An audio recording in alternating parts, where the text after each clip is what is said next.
Debbie Thorne sat at the table, grading 6th grade math papers.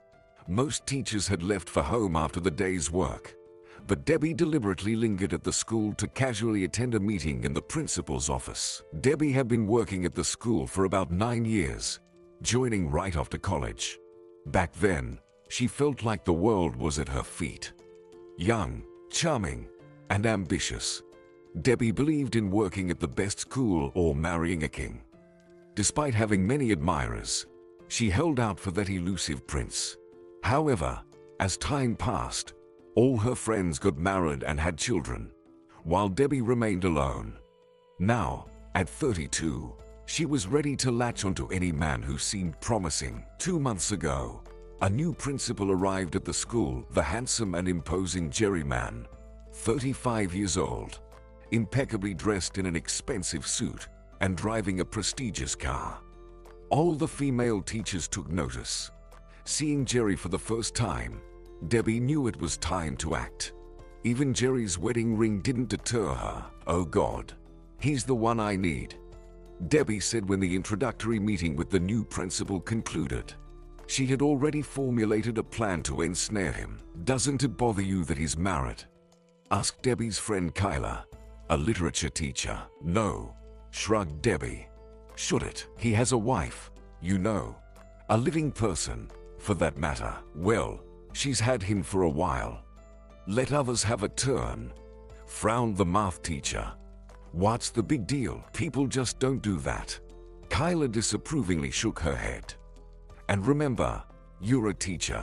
Your behavior should be exemplary, setting an example for the children. I don't broadcast my personal life on social media like others.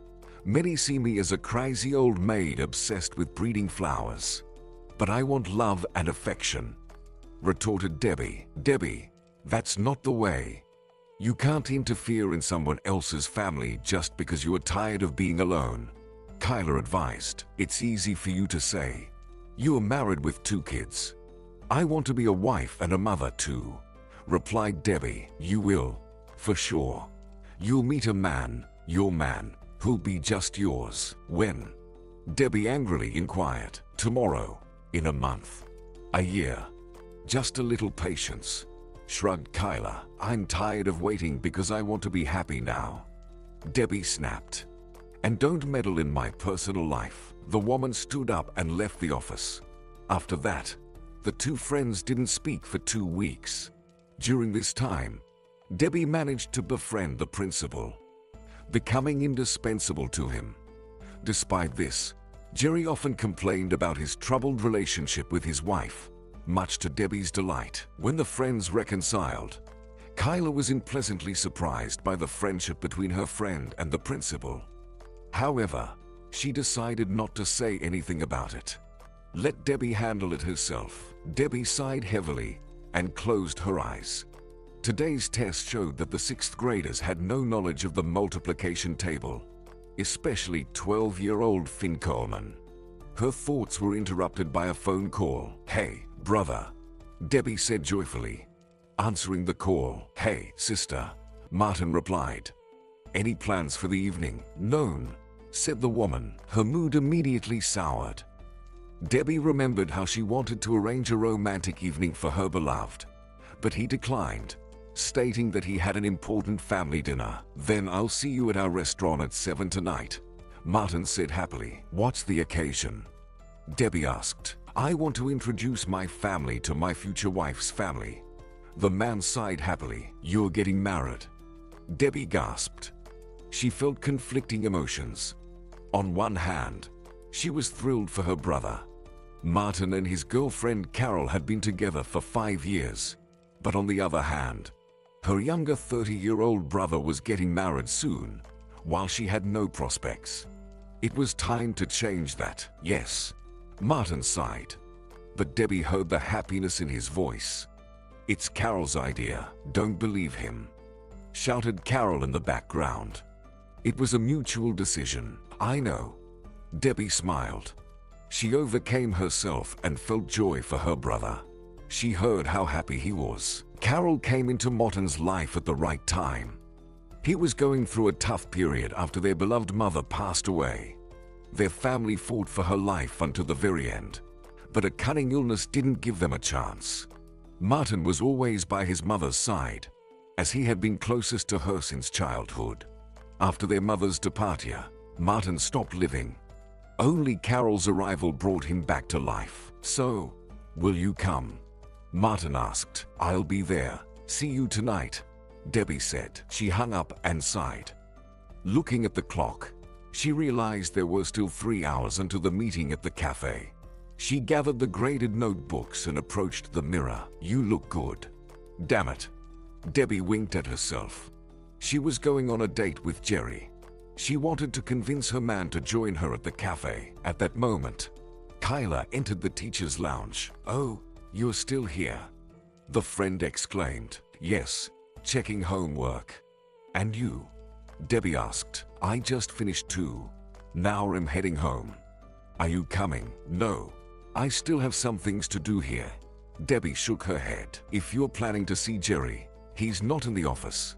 He just left the school with his wife," Kyla said sympathetically. Looking at her friend, Debbie didn't hurry to the cafe, although Martin had called her several times. The woman walked slowly down the street, trying to compose herself. It seemed that Jerry had been lying to her all this time. He got along just fine with his wife. "Stop." The woman abruptly stopped. Maybe Kyla deceived her. After all, her friend had immediately criticized her for being involved with a married principal. "Miss, if you were driving, you would have caused an accident for sure," Debbie heard behind her. Turning around, she saw a young man looking at her disapprovingly. "What did you say?" Debbie looked at the stranger. "I'm saying you need to think not only about yourself, but also about others. You stopped so suddenly that I almost collided with you. Luckily, my reaction is good, and I managed to avoid a collision. Otherwise, you would have blamed me first for pushing you." The man shook his head. "I wouldn't have blamed you," replied the woman seriously. "All you know how to do is make complaints." The man smirked. "Who is you are?" Debbie asked with a challenging tone. "Women, you always present so many complaints to your husbands that it makes your head spin," explained the stranger. "And you, tired of fulfilling your wife's whims, throw foolish accusations at the first woman you meet on the street.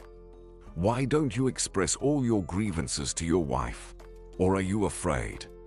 Debbie said with a mocking tone. "Judging by your words, you're a lonely woman, since you don't understand the psychology of men's words and actions. So there's nothing to talk to you about. Goodbye." The stranger walked around Debbie and left. "Go on, misogynist," Debbie shouted after the man. She was boiling with indignation. Some ill-mannered man was trying to dictate to her what she should be like. Let him take care of his own wife and discipline her. Debbie arrived at the cafe, smiling as she entered the building. She was about to reunite with her beloved family. It was just a pity that her mom didn't live to see this joyful occasion. The illness took the woman in just 6 months. Their father paid hefty bills at the best clinic to treat his beloved wife, but nothing helped. When she was gone, their dad withdrew into himself. He lived almost a year with just work. Debbie even thought she would lose her father because of this schedule. But gradually, he managed to overcome depression. The father started smiling again and even looked happy. The first person Debbie saw was her brother Martin, who was saying something, waving his arms. His expression showed that he was upset about something. "Hello, everyone. What's all the noise about?" Debbie approached with a smile. "And you look at our dad," Martin replied, clearly annoyed. Debbie looked at him in surprise. Then she shifted her gaze to the woman sitting next to him. Most likely, the man took the initiative again and, upon learning about his son's wedding, brought a wedding planner with him. And it seemed that Martin didn't like it. "Well, what's wrong with it if Dad decided to organize your wedding? You should thank him for sparing you from many problems," Debbie exclaimed, looking at her brother. "What are you talking about, sister? What problems are you referring to?" Martin asked in bewilderment. "Dad hired a special person to organize your wedding. Isn't that wonderful?" Debbie nodded toward the woman standing next to their father. Daughter, the thing is, Mayim is not a wedding planner. Mr. Thorne shook his head. Then who is she? If she has nothing to do with the event, why is this mysterious woman here? Debbie asked, bewildered. This is my fiancé. Mr. Thorne smiled happily. Who? Debbie shook her head in disbelief. This is Mayim, my fiancé.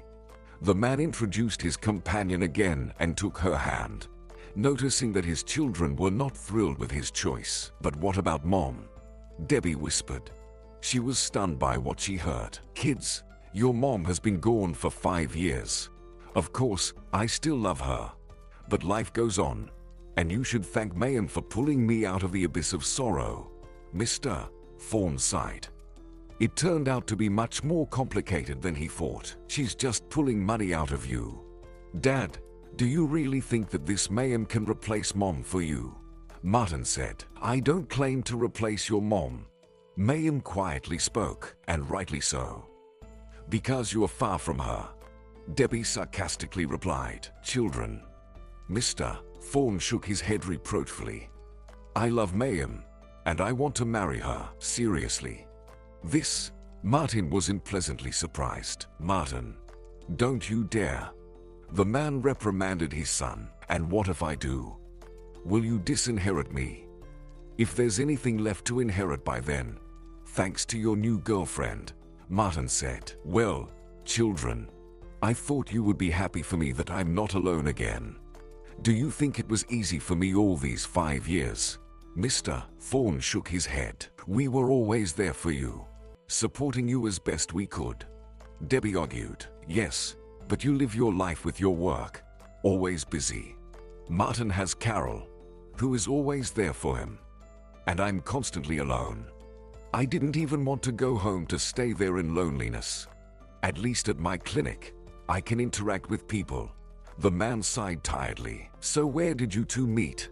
Martin asked. Mayim works as an administrator at my clinic.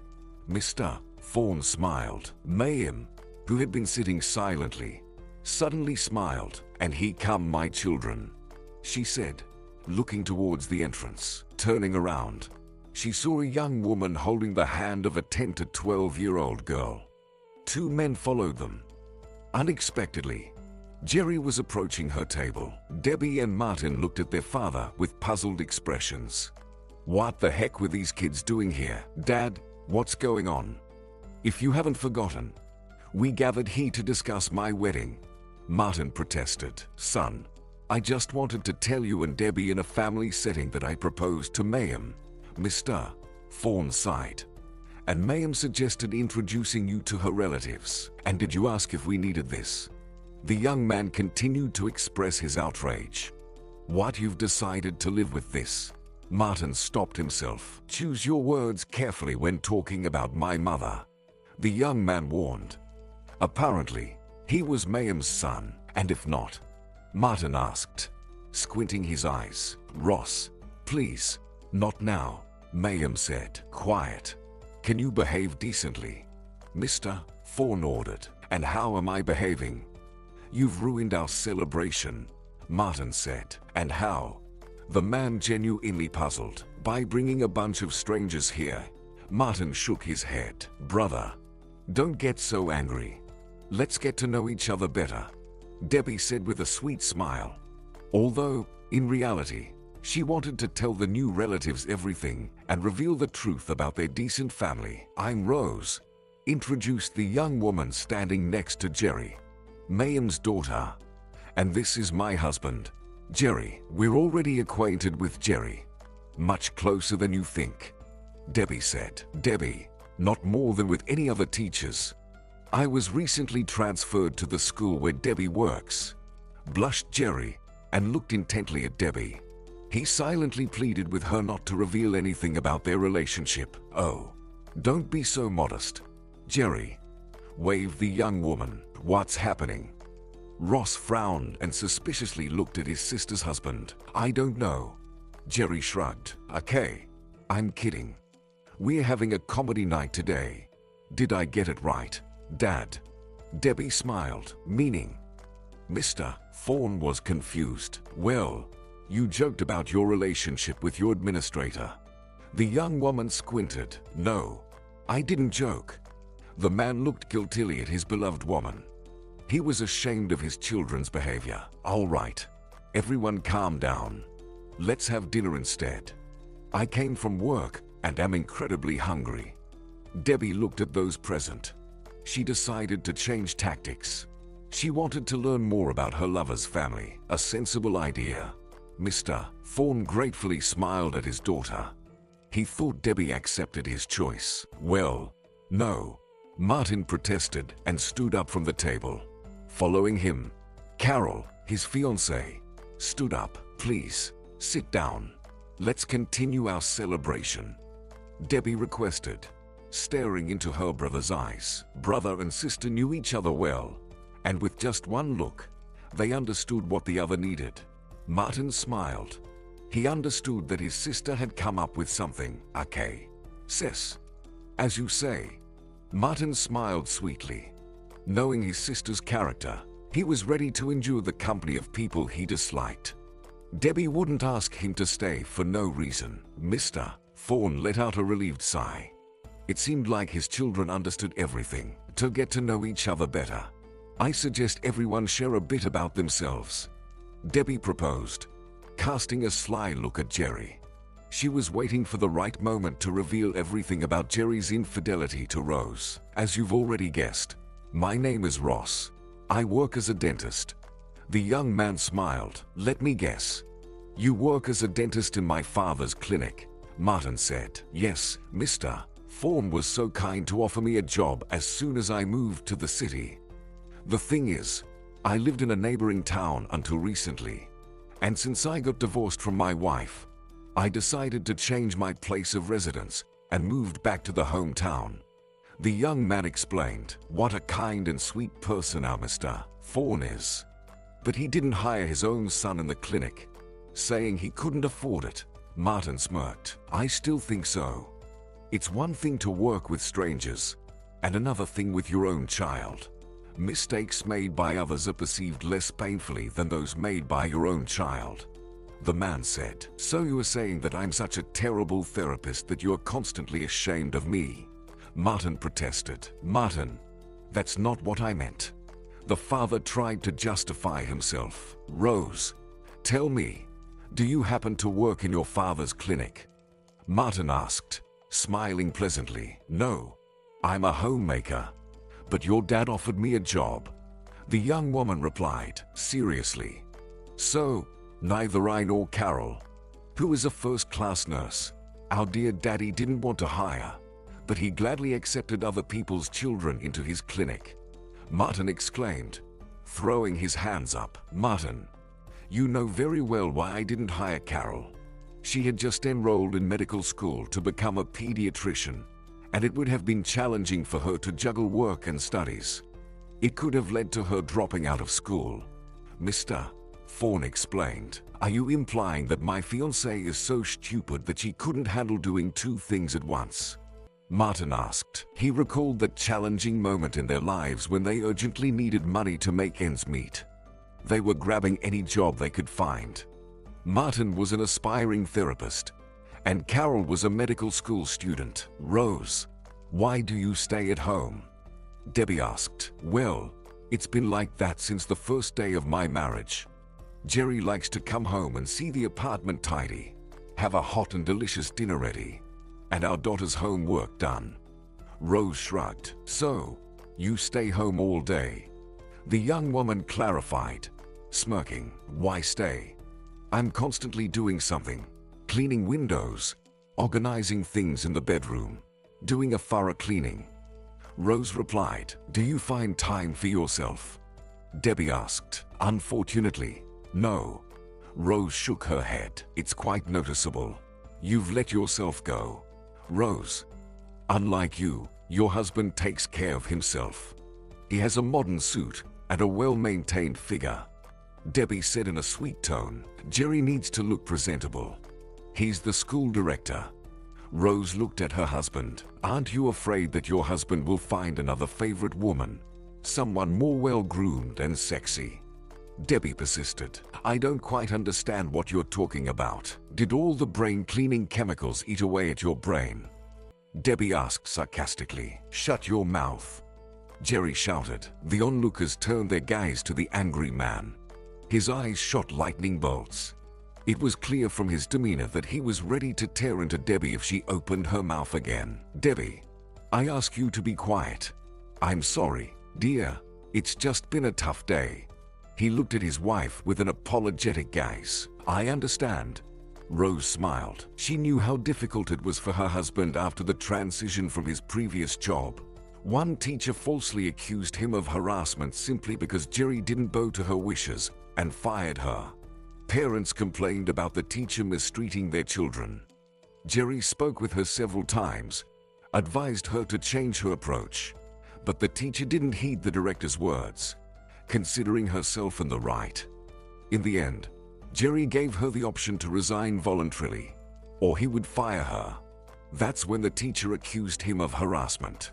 The entire teaching staff sided with Jerry, and that was the only thing that prevented him from being fired. Jerry smiled and, taking his wife's hand, kissed her. Debbie watched the affection between her lover and his wife. It infuriated her that Jerry had been lying to her all this time, shamelessly and brazenly. He had a great relationship with his wife, even though Jerry had claimed everything was bad, and she believed him. Debbie felt disgusted. She wanted to get out onto the street to breathe some fresh air. Martin, I'll go. Sorry it all turned out this way, Debbie said, looking at her brother. Sis, you are not at fault for anything. Martin looked at Mayhem with disdain. He saw her as the reason for the spoiled evening. If this woman hadn't entered their father's life, everything would be normal now. Dad, see you, Mr. Fawn stood up from the table to hug Debbie, but she pretended not to notice. Instead, quickly getting up from the table and smiling, Debbie went outside. She decided to call her friend and talk to her. Kyla, hi, hey. What happened? Kyla asked. This isn't a phone conversation, Debbie replied. She walked down the street, wiping away tears. Can you come over to my place? Kyla asked. The woman understood that something had happened to her friend. Yes, Debbie said. 30 minutes later, she was sitting in her friend's kitchen, crying loudly. Imagine, Jerry acted like he was seeing me for the first time. She sobbed loudly, speaking. And what, in your opinion, should he have done? Hug you? Confess to his wife that he's been cheating on her for 2 months. Kyla said wearily. Why not? Or do you want to say that I don't deserve that? Debbie asked. Debbie, you deserve to be loved and to love, like all other women. But you know very well that you can't build your happiness on someone else's misfortune. Especially since Jerry didn't promise you anything. Kyla sighed. So you were saying it's my fault? That I dragged him into bed myself? Debbie squinted, wiping away tears. In a way, yes. Kyla nodded. Well, I thought we were friends. And you? Debbie got angry. She stood up from the table. Debbie, we are friends. That's why I feel I have the right to tell you the truth. Kyla tried to justify herself. Shove your truth where you know, Debbie snapped angrily. She quickly got dressed and left Kayla's apartment, slamming the door loudly. Debbie left her friend's house angry. Some friend she turned out to be. Instead of support, she scolded her. Unexpectedly, Debbie abruptly stopped as she remembered leaving her phone on Kayla's table. At that moment, someone bumped into her. What kind of day is this? The second time today. Cursed the man. Can't you watch where you're going? Debbie angrily said, looking at the person who bumped into her. It's you again. The woman was unpleasantly surprised, seeing the same man with whom she had a minor altercation earlier. Good Lord. Tell me, is this your entertainment? The stranger asked with displeasure, glancing at Debbie. What do you mean? The woman faltered. What on earth is this scoundrel, who seems to hate women, talking about? Walking down the street just to stop abruptly in front of someone. Why would I need that? Debbie frowned. I don't know.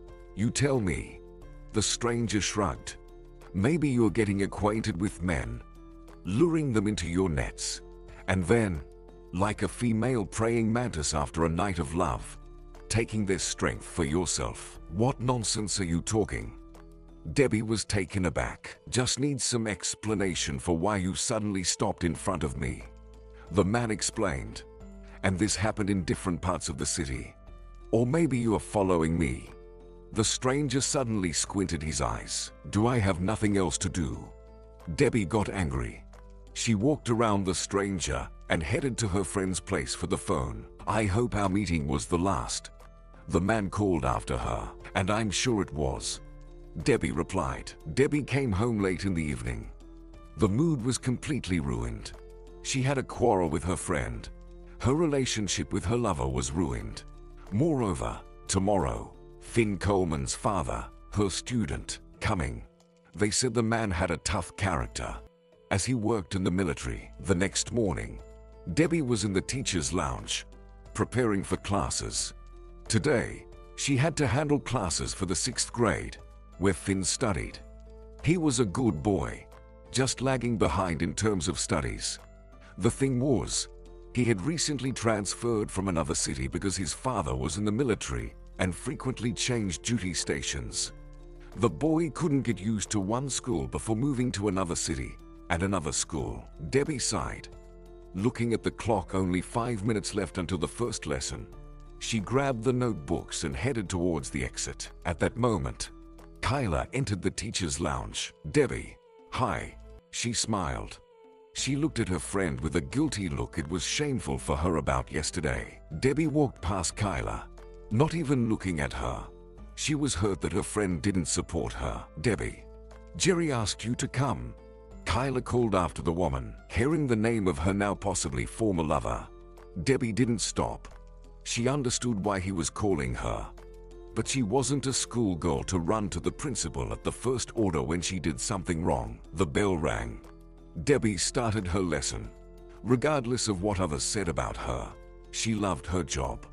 She cared deeply about her subject, which she had loved since childhood. She always rejoiced in her students' successes and felt upset if they didn't understand something. Time flew by imperceptibly. Returning to the teacher's lounge after classes, Debbie sighed.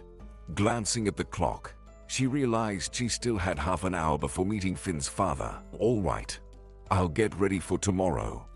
The woman thought and headed to her office. She turned on the computer when an unexpected knock sounded at the door. Come in, Debbie called out. Hello. She heard a soft female voice. Looking at the visitor, Debbie was stunned. Before her stood Rose, Jerry's wife. Hello. What are you doing here? Debbie answered, surprised. Debbie, I urgently need to talk to you, Rose said. It was clear from her expression that Rose was about to reveal something important. I'm listening. Debbie tried to keep herself composed. Debbie, I'm asking you to make sure my husband doesn't find out the true reason for our conversation, Jerry's wife requested. Then you chose the wrong place. If you haven't forgotten, your husband works here as the director. They will report your presence to him immediately. Debbie smirked. I said I want to talk about our parents' relationship. The woman sighed. Debbie noticed that her skin was unusually pale. Rose, are you okay? Debbie frowned. Everything is fine. Just a little stuffy. Rose waved her hand. What did you want to talk about? Debbie shrugged. About my husband. Yesterday, you hinted that Jerry got involved with someone from your school, Rose said. She looked at Debbie. Seriously? I don't remember anything like that, sighed the math teacher. Debbie, please, tell me the truth. It's not too late yet, Rose said. Too late for what? Debbie frowned. The thing is, I'm pregnant. Already 12 weeks, she announced. Is that 3 months? The math teacher clarified. Yes. Jerry and I have been dreaming for years of having a son. Rose nodded. Oh. Debbie sighed. It turns out Jerry's wife was pregnant for a whole month when that scoundrel started an affair with Debbie. What a scoundrel. And what to do now? Debbie, Now you understand how important it is for me to know if my husband has a lover, Rose said in a quiet tone. Rose, calm down. Your husband has no one.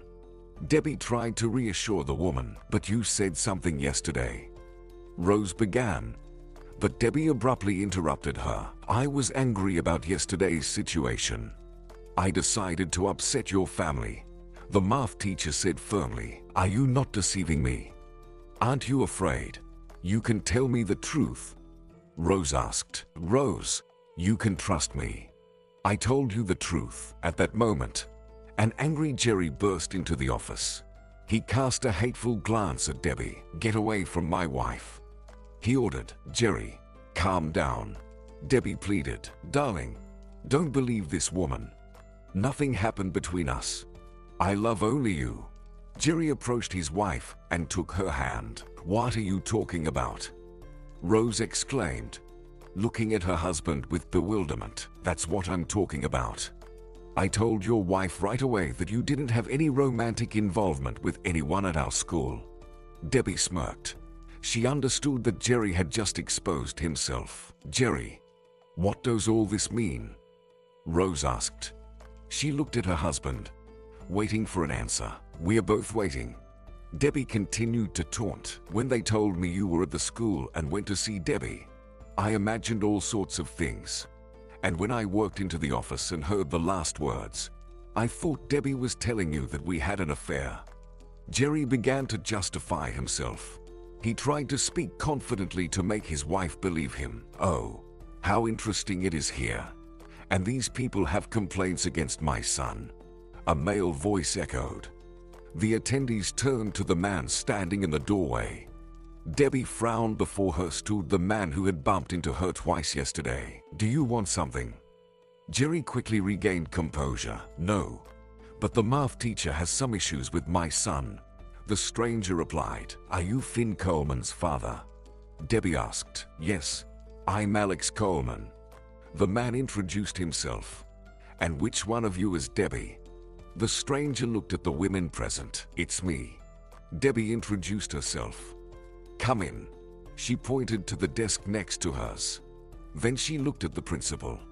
Jerry, could you and your wife leave the room together and pay more attention to her so that nonsense doesn't get into her head, especially in her condition? Absolutely, the principal promised. He took his wife by the hand and led her out of the office. Rose was in turmoil. On the one hand, her husband spoke very convincingly. On the other hand, something was bothering her. And what exactly Rose couldn't figure out. Debbie sat down at the table and sighed.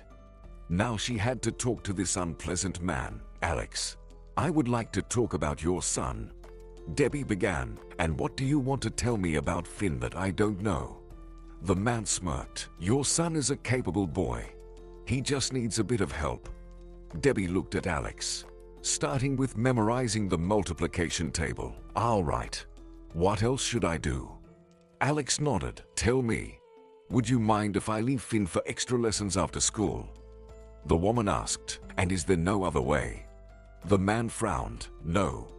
Debbie sighed. I understand that considering the life Finn has been living lately. What life? Alex interrupted the teacher. As far as I know, you often changed your place of service, moving from city to city. So Finn had to adapt to both teachers and classmates.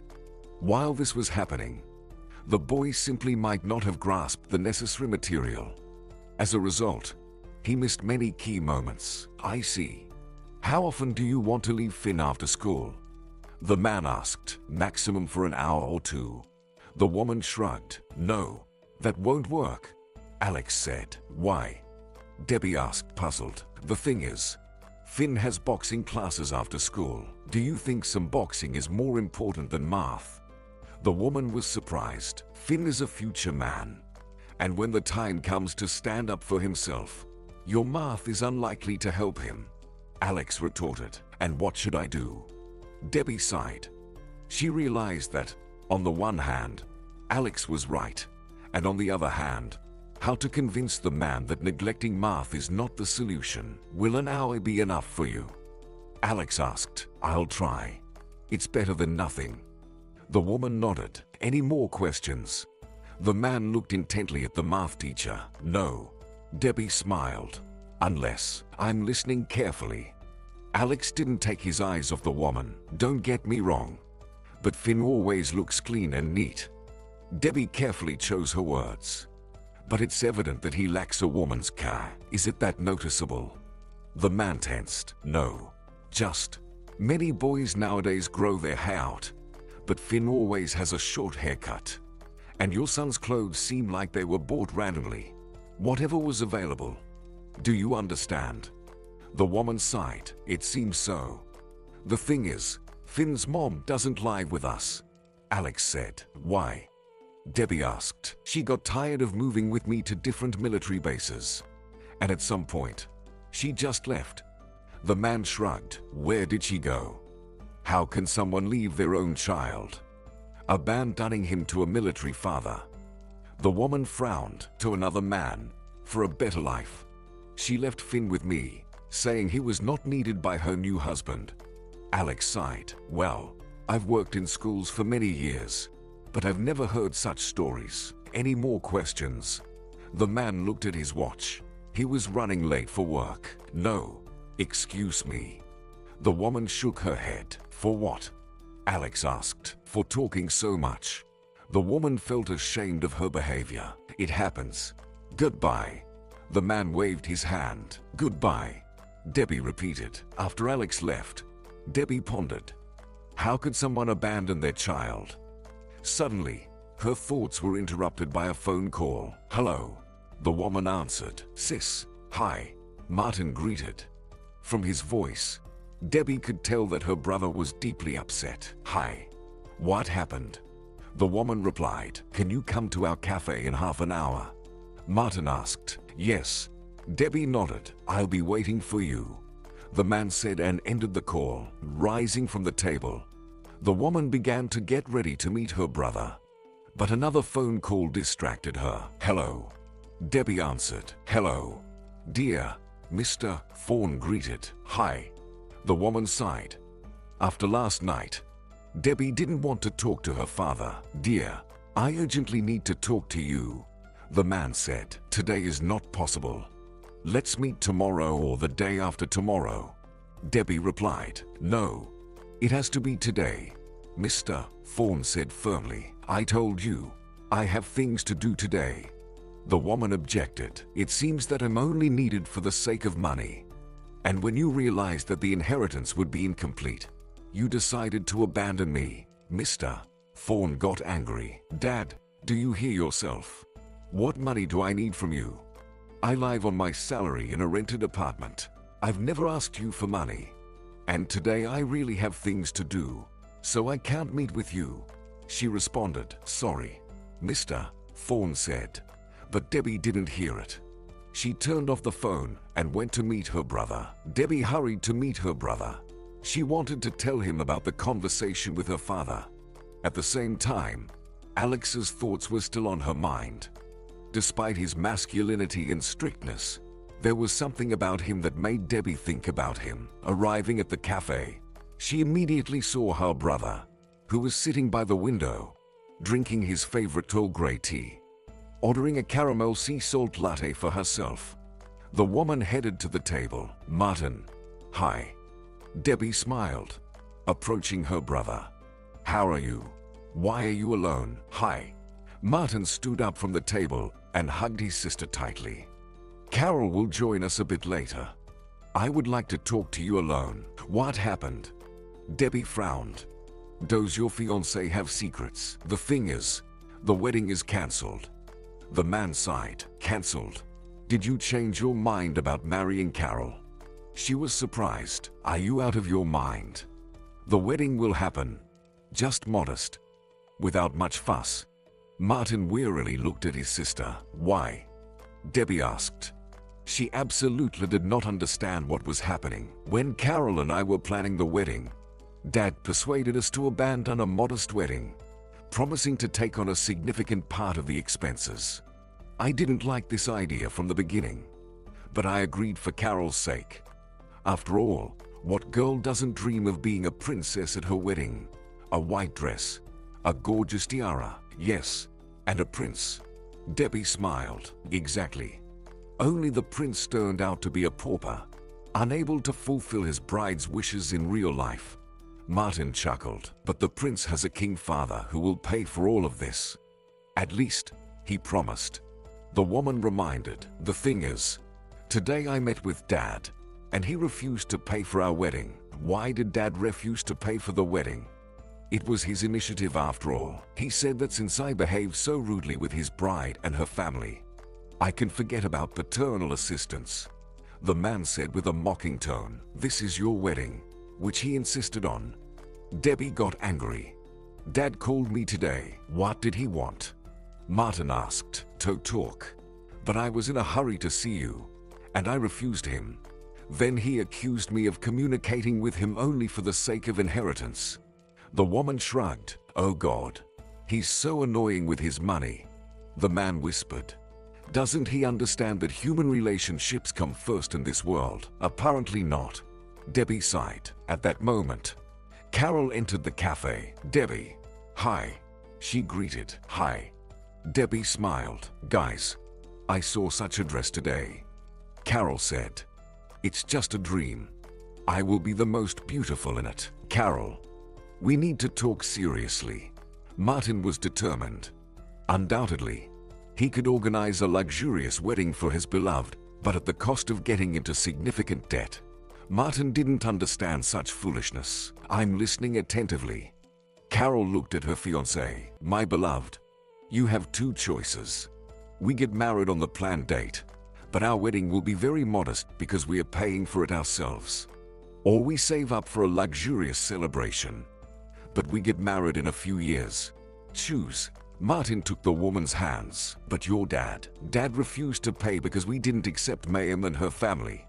Martin explained. "What do you want?" Carol asked. "Carol, my dear, I gave you the right to choose because I don't care how we celebrate our wedding. The most important thing is that you will be my wife." Martin kissed the bride on the cheek. "Then we return to the original plan. We will have a modest wedding." Carol smiled. "Thank you." A lump formed in the man's throat. It was important for him that the bride understood and supported him. "I want us to be husband and wife, and the rest doesn't matter." The woman caressed the groom's cheek. "Oh God, you are so sweet." Debbie was happy for her brother. The lovers glanced at Debbie and smiled in response. "Will you invite me to the wedding?" The woman asked. "Of course, from my side. You're the only person close to me." Martin's face instantly turned serious. "Martin, maybe you'll invite your father," Debbie suggested. "No, Debbie, there's no turning back. Besides, my father himself said it. Either I invite him along with Mayhem, or he won't set foot at our wedding." Martin shook his head. "I understand." Debbie sighed. Why did her father act this way? He perfectly understood that Mayhem became a sudden reality for both her and Martin, even if they behaved like spoiled children. Why didn't Mr. Thorne warn them about his new relationship? Lost in thought, Debbie was interrupted by a child's laughter. Turning to the source of the sound, she was astonished. Sitting at the neighboring table was the Coleman family. Debbie had never seen Finn so happy. He was chatting with his father, laughing. It seemed that there were no happier people in the world than father and son. They had their circle, and outsiders were not allowed. Suddenly, Debbie realized that she would like to be a part of that circle, to be as happy with Finn and Alex. The next morning, Debbie arrived at work early. Entering her office, she saw Jerry waiting for her. "What do you want?" she asked in an annoyed tone. "Debbie, are you angry with me?" Jerry asked in a gentle tone, approaching the woman. "I understand you perfectly. I would scold myself too. But you have to understand, I can't divorce Rose right now. You know she's pregnant. What do you want from me?" Debbie stared at the man intently. "We were good together." Jerry tried to hug the woman, but Debbie didn't allow it. "So you are suggesting I stay your mistress? Have you considered that I want to be loved and love in return?" I want to walk with my man without hiding. I want to wake up with him in the same bed every morning. But you were fine with that before, Jerry said. Because I was foolish, Debbie admitted, and now you've become wiser. The man smirked. As you can see, Debbie shrugged. Jerry, let's end our relationship on this note. Especially if my father is going to marry your mother-in-law. We'll have to see each other sometimes. And I don't want to pretend that you're just my boss. One thing doesn't interfere with the other. And remember, our relationship, as you put it, will only end when I want it to. Jerry replied. Are you sure? Or do you think I won't be able to stand up for myself? Debbie frowned. Someone tried, and it didn't work out for her. Jerry smirked maliciously. You mean the one you accused of harassment? Debbie clarified. How do you know? He squinted. Your wife told me. The woman explained. He approached Debbie closely, looked her straight in the eyes, and said, our relationship continues, whether you like it or not. Aren't you afraid I'll tell your wife everything? Debbie asked, squinting her eyes. This situation was getting on her nerves. She won't believe you. Rose thinks you're a bit envious and vindictive. Jerry smirked. Why? Debbie asked. Because you were lonely and angry with your father for his relationship with Mayhem. The man explained. Then why did she come to me? Debbie wondered. I don't know. Jerry shrugged. Okay, the bell will ring soon. I'm going to my office. But after classes, I'll be waiting for you in my office. I have things to do. Besides, I already told you I'm not involved with married men anymore. Too bad. The man sighed sadly. You could have built such a career. And now I'll have to say goodbye to you. Why is that? Debbie tensed. Did Jerry really decide to blackmail her? Well, you understand that there will be parents who will be unhappy with how you teach their children. And I will have to react. At first, it will be a verbal reprimand. Then a written one. And then, sorry, we'll have to part ways. The school principal smiled. Who is we? Debbie clarified. The school and all its teachers and students. Jerry explained. He ran his hand over her cheek. I'll be waiting after class. Get out. Debbie shouted. She wanted to punch him in the face and scratch him. Unfortunately, she couldn't afford that. When you're angry, you just turn me on even more.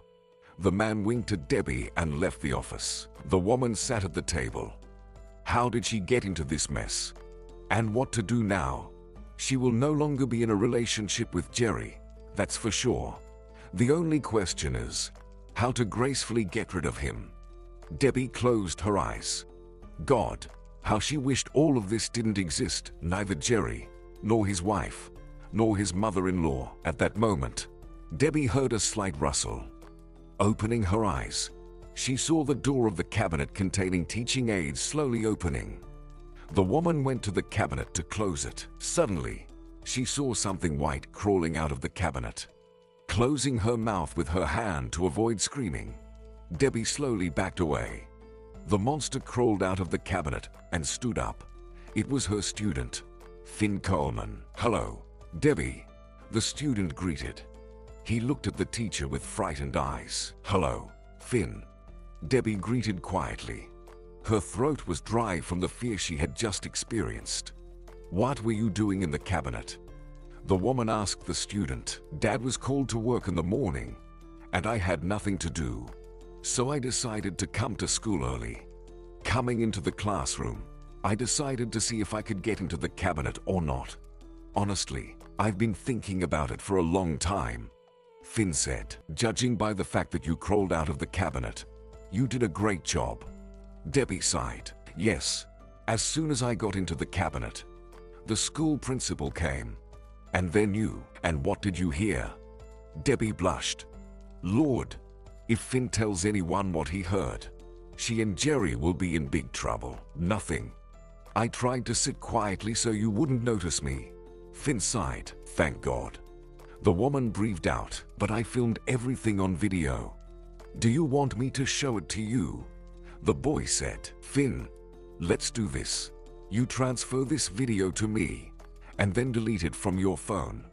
Debbie quickly devised a plan. Why? Finn asked. That's how it needs to be. You see, Jerry doesn't like being filmed. Finding out about it, he starts swearing a lot. He can even call your dad. No need to call my dad to school. The student was frightened, and I need this video to make a congratulatory film about Jerry. Let's agree like this. You won't tell anyone that you were sitting in the cabinet and filming the video. Debbie said, okay. Finn nodded. He was ready to promise anything just to avoid his father being called to school. Transferring the video to the teacher, Finn deleted it. Debbie smiled satisfactorily. Now she had evidence that Jerry was blackmailing her. She was glad that Finn turned out to be a naive and kind boy for his age. Left alone after classes, Debbie watched the video. Every word, every sigh of the speakers could be heard on it. The woman frowned. It turns out Finn heard everything. Then why did he lie? To avoid putting Debbie, his teacher, in an awkward position. Debbie, what are you doing? The unexpected voice of the math teacher made her jump. Turning around, she saw her friend, just watching a video. Debbie waved her hand. I came to you for a reason. Kyla paused. She took a deep breath, collecting her thoughts. Again came to scold me for being involved with a married man. I want to tell you in advance that I broke up with Jerry. I came to warn you. Jerry is planning to discredit you in the eyes of our fellow teachers. Kyla said. What do you mean? Debbie asked. Today, he called our deputy head, Mr. Tamala, to his office and asked to talk to the teachers. He wants us to tell them what complaints we have about you. He explained it to the deputy, saying that there have been complaints from parents that you teach their children incorrectly, don't provide proper knowledge, demand things they don't know, forcing them to hire a tutor, and the mandatory condition is that this person should be you. What nonsense. It has never happened. Besides, if I leave children after classes, I work with them absolutely for free. Moreover, I don't demand anything beyond the norm from the children. The woman objected. She closed her eyes. It seemed that Jerry had started to carry out his threats. Well, she would have to go all the way to defend her honor as a teacher. Yes, everyone would find out about her relationship with the principal, and possibly, due to her immoral behavior, she would lose her job. Kyla, remember you said you have an acquaintance working in the city's education department? Yes, my classmate Alice. Kyla nodded. Can you introduce me to her? The woman asked hopefully. Why? Kyla asked. She stared at her friend to figure out what to do next. Debbie handed the phone and showed the video taken by Finn. Kyla watched the video attentively. With each passing second, her eyes widened more and more. She was shocked by what she saw. Emotions overwhelmed her. What a scoundrel. The woman cursed. So, if you refused him, he decided to get revenge on you. Eck, he's just a disgrace. Now you understand why I need the help of your friend. Debbie asked. Yes. Okay, I'll call her now, and we'll figure everything out. While the woman was talking to her friend, Debbie pondered the complex situation. First, she needed to find the woman who was fired because of the harassment by Jerry. Now she understood that she was just another victim of the brazen principal who sought revenge on the woman who rejected him. Then she decided to talk to her father to tell him the truth. However, in the current situation, it's still unclear how her father will react. The only thing clear is that at first, he will shout at her. After all, Mr. Thorne raised his daughter from childhood to be honest and prudent. Debbie hoped that her father would help her. Debbie, I talked to Alice. She's waiting for us in her office in half an hour. Kyla said a couple of minutes later. Let's go, decisively said Debbie. She grabbed her bag and headed towards the exit. Wait for me downstairs, Kyla asked. I'll just grab my bag from my office. Debbie slowly descended. Suddenly, Jerry appeared from around the corner. Debbie, are you already going home? Squinting, the director asked. He closely observed the woman's reaction. Yes, A lot of housework has accumulated over the past 2 months. Debbie smiled sweetly. She decided not to show her true feelings to Jerry for now, to lull his vigilance. Let him think he won. And why didn't you do them? Jerry didn't take his eyes off the woman. When Debbie was with him, doing everything to make him leave his wife, she became unnecessary to Jerry. And now, when Debbie showed her character and refused to continue their relationship, Jerry's feelings for her resurfaced. How he wanted to possess this unteachable woman. There was a lot of work at the office. The woman shrugged. Maybe today you'll stay a bit longer, Jerry asked playfully. He already imagined how they would be alone in his office. I don't feel like it. Debbie shook her head negatively. What if you think about it? Jerry asked, squinting. From his facial expression, Debbie understood that he was angry with her refusal. Debbie, let's go. I'm ready. Kyla suddenly appeared. Jerry, goodbye. Goodbye, the man said discontentedly. Kyla took her friend by the arm and led her to the exit. What a scoundrel, Kyla exclaimed when the women got into her car. You're refusing him directly. That's why we need to stop him. Debbie smiled. Half an hour later, the women were sitting in the office of the Department of Education specialist. So, what happened to you?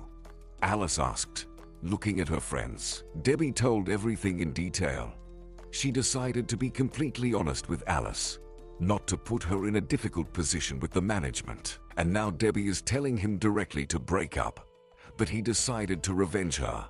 Kyla said, I would have never thought of him as such a scoundrel. Honestly, Jerry never caused any negative emotions in us. Alice was surprised. We all defended him after that harassment incident at his previous job. Alice, can you tell me the name of that teacher? Debbie asked. Why? She wondered. I want to talk to her. I think she is a victim of Jerry's abuse. Debbie explained. Okay, I'll find out now. Alice began searching for the necessary information on the computer. So, Ashley Kane. The woman took a sheet and started writing down the information. Here's the last name, first name, and address. Alice handed the sheet to Debbie. Just please don't say that you got this information from me, okay? Kyla, let's go to Ashley. Debbie asked. Let's go. Kyla was determined. Girls, keep me updated. After the visit to Ashley, let me know what you find out. Then we'll think about what to do next. Alice requested. Sure, see you, Kyla said. Debbie got into the car with her friend. Suddenly, she realized that there might be several people like her and Ashley Kane. If that's the case, it's necessary to stop Jerry. Debbie understood that the police doesn't usually get involved in such matters. In that case, something else will have to be devised. The friends arrived at the home where Ashley Kane, an unjust victim of Jerry, lived. So, it seems to be here, Kyla said, looking at the address Alice had written on the sheet. Shall we? She looked at Debbie. What if she refuses to help us? Debbie unexpectedly became scared for herself. I don't recognize you, my friend. What happened to you all of a sudden? Earlier, you went straight through, sweeping away all obstacles in your path. And now you're scared, Kyla said. I really don't know, Debbie admitted. Debbie sighed heavily. Unexpectedly for herself, she realized what kind of situation she got into because of her foolish desire to get married. If Debbie sincerely wanted to love and be loved, to be a wife and mother, that's one thing. But she specifically wanted to get married, and preferably to a wealthy man.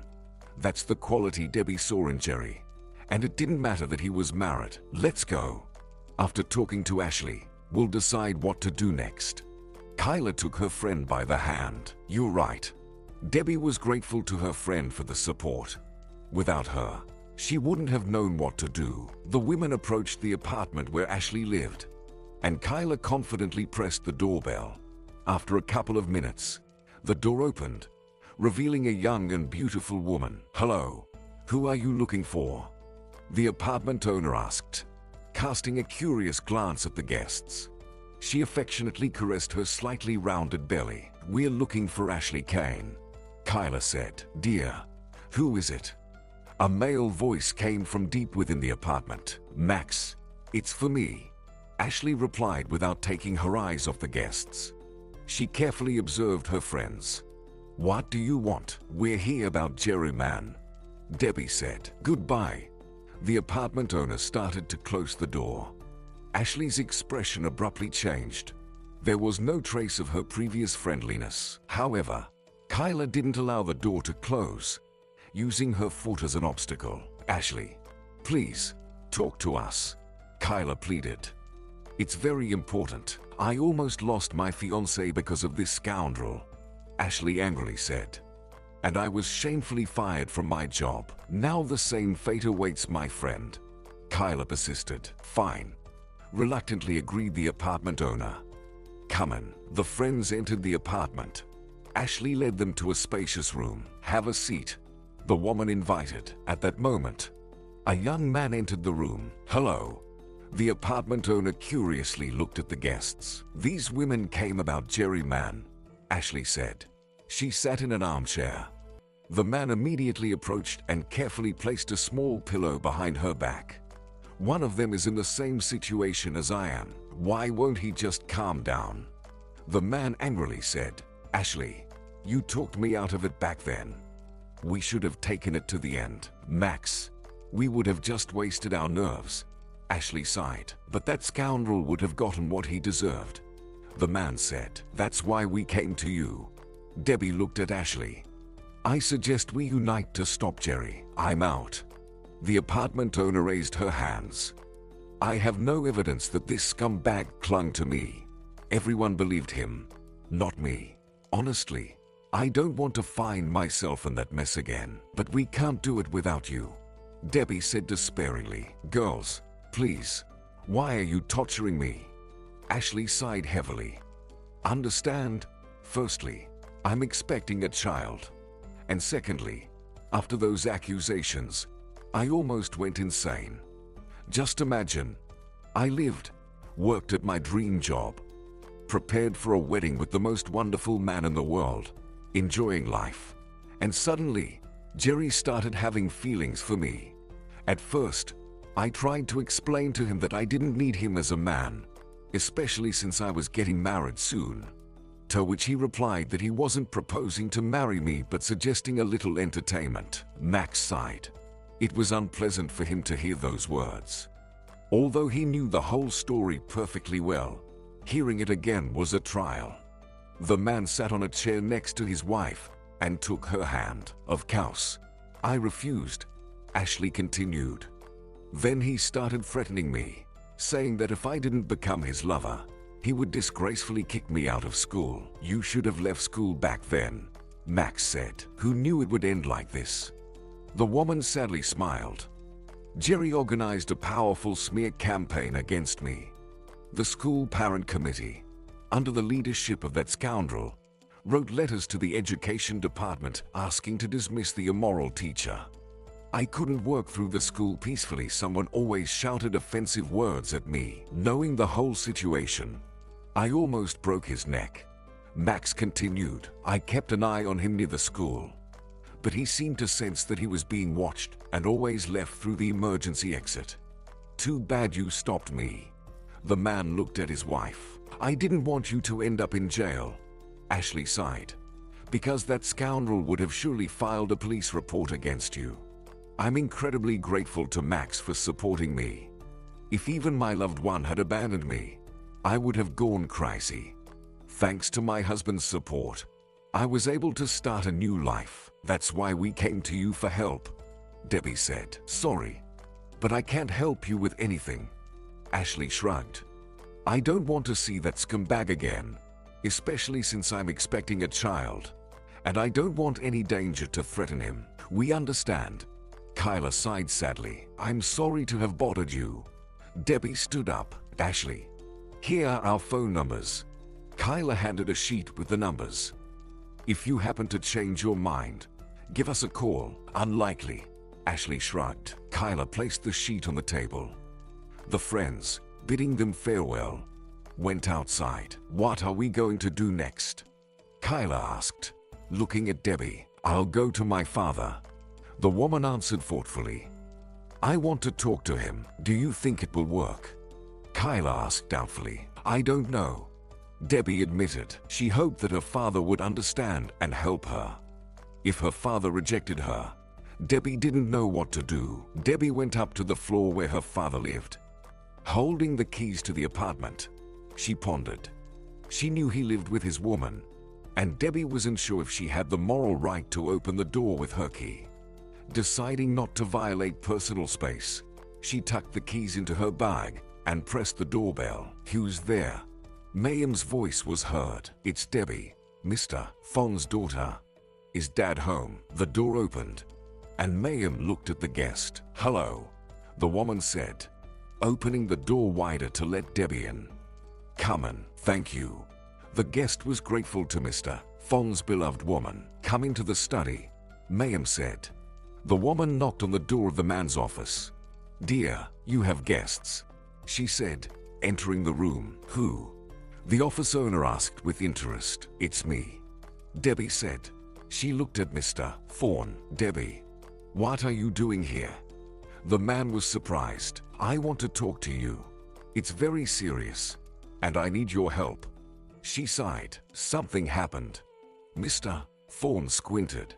Knowing his daughter well, she wouldn't ask for help without a reason. I'm listening. Mayem, don't be offended, but this is a confidential conversation. Debbie looked at her father's companion. Could you leave us alone? I have no secrets from my Mayem.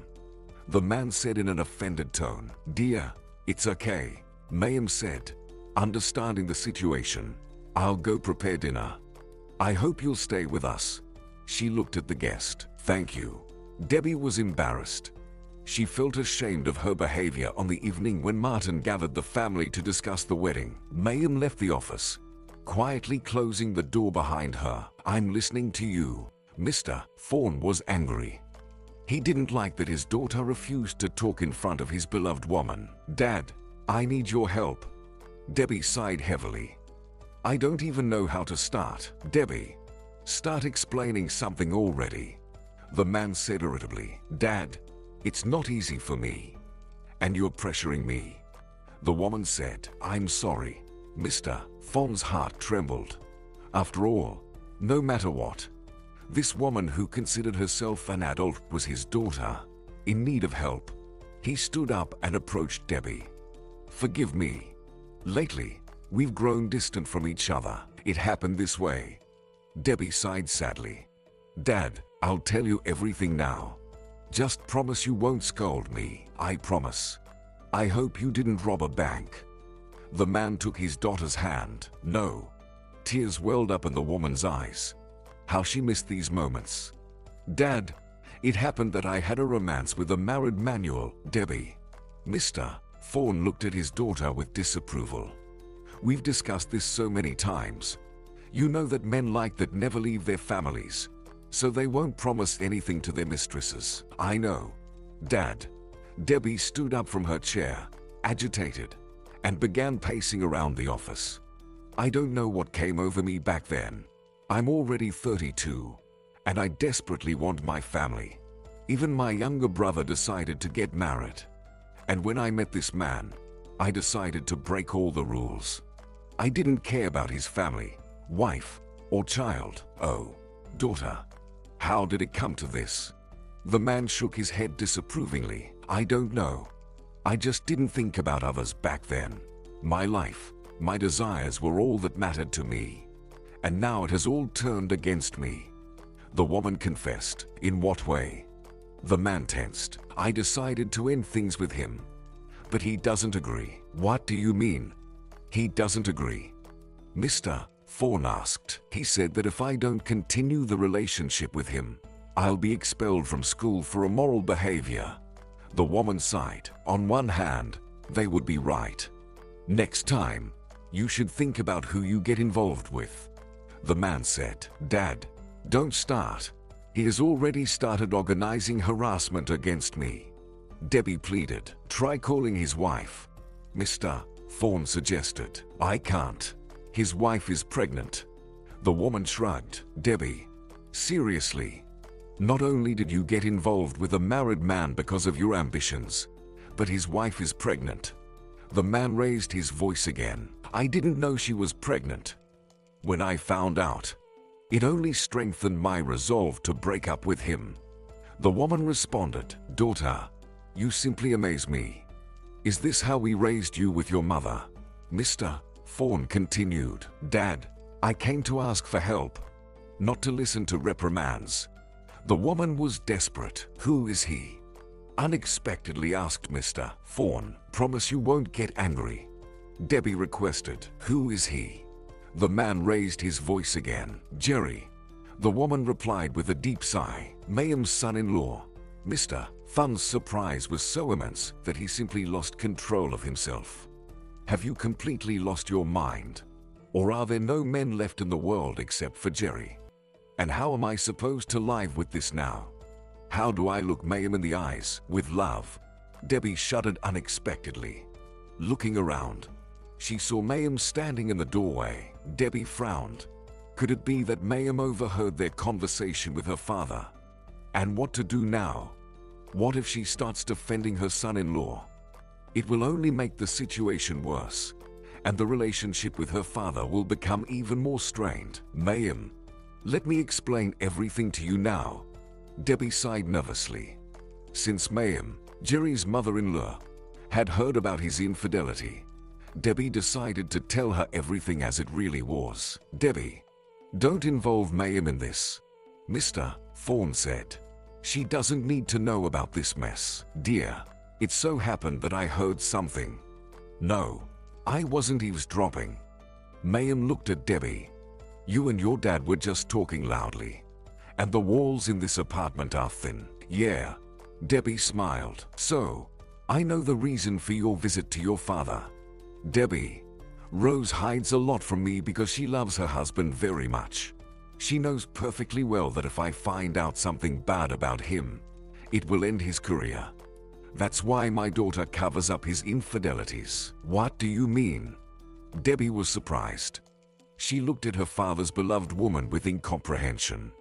What could Mayim do that would harm her son-in-law? The thing is, the father of my children works in the administration, and not just an ordinary person. Mayim explained.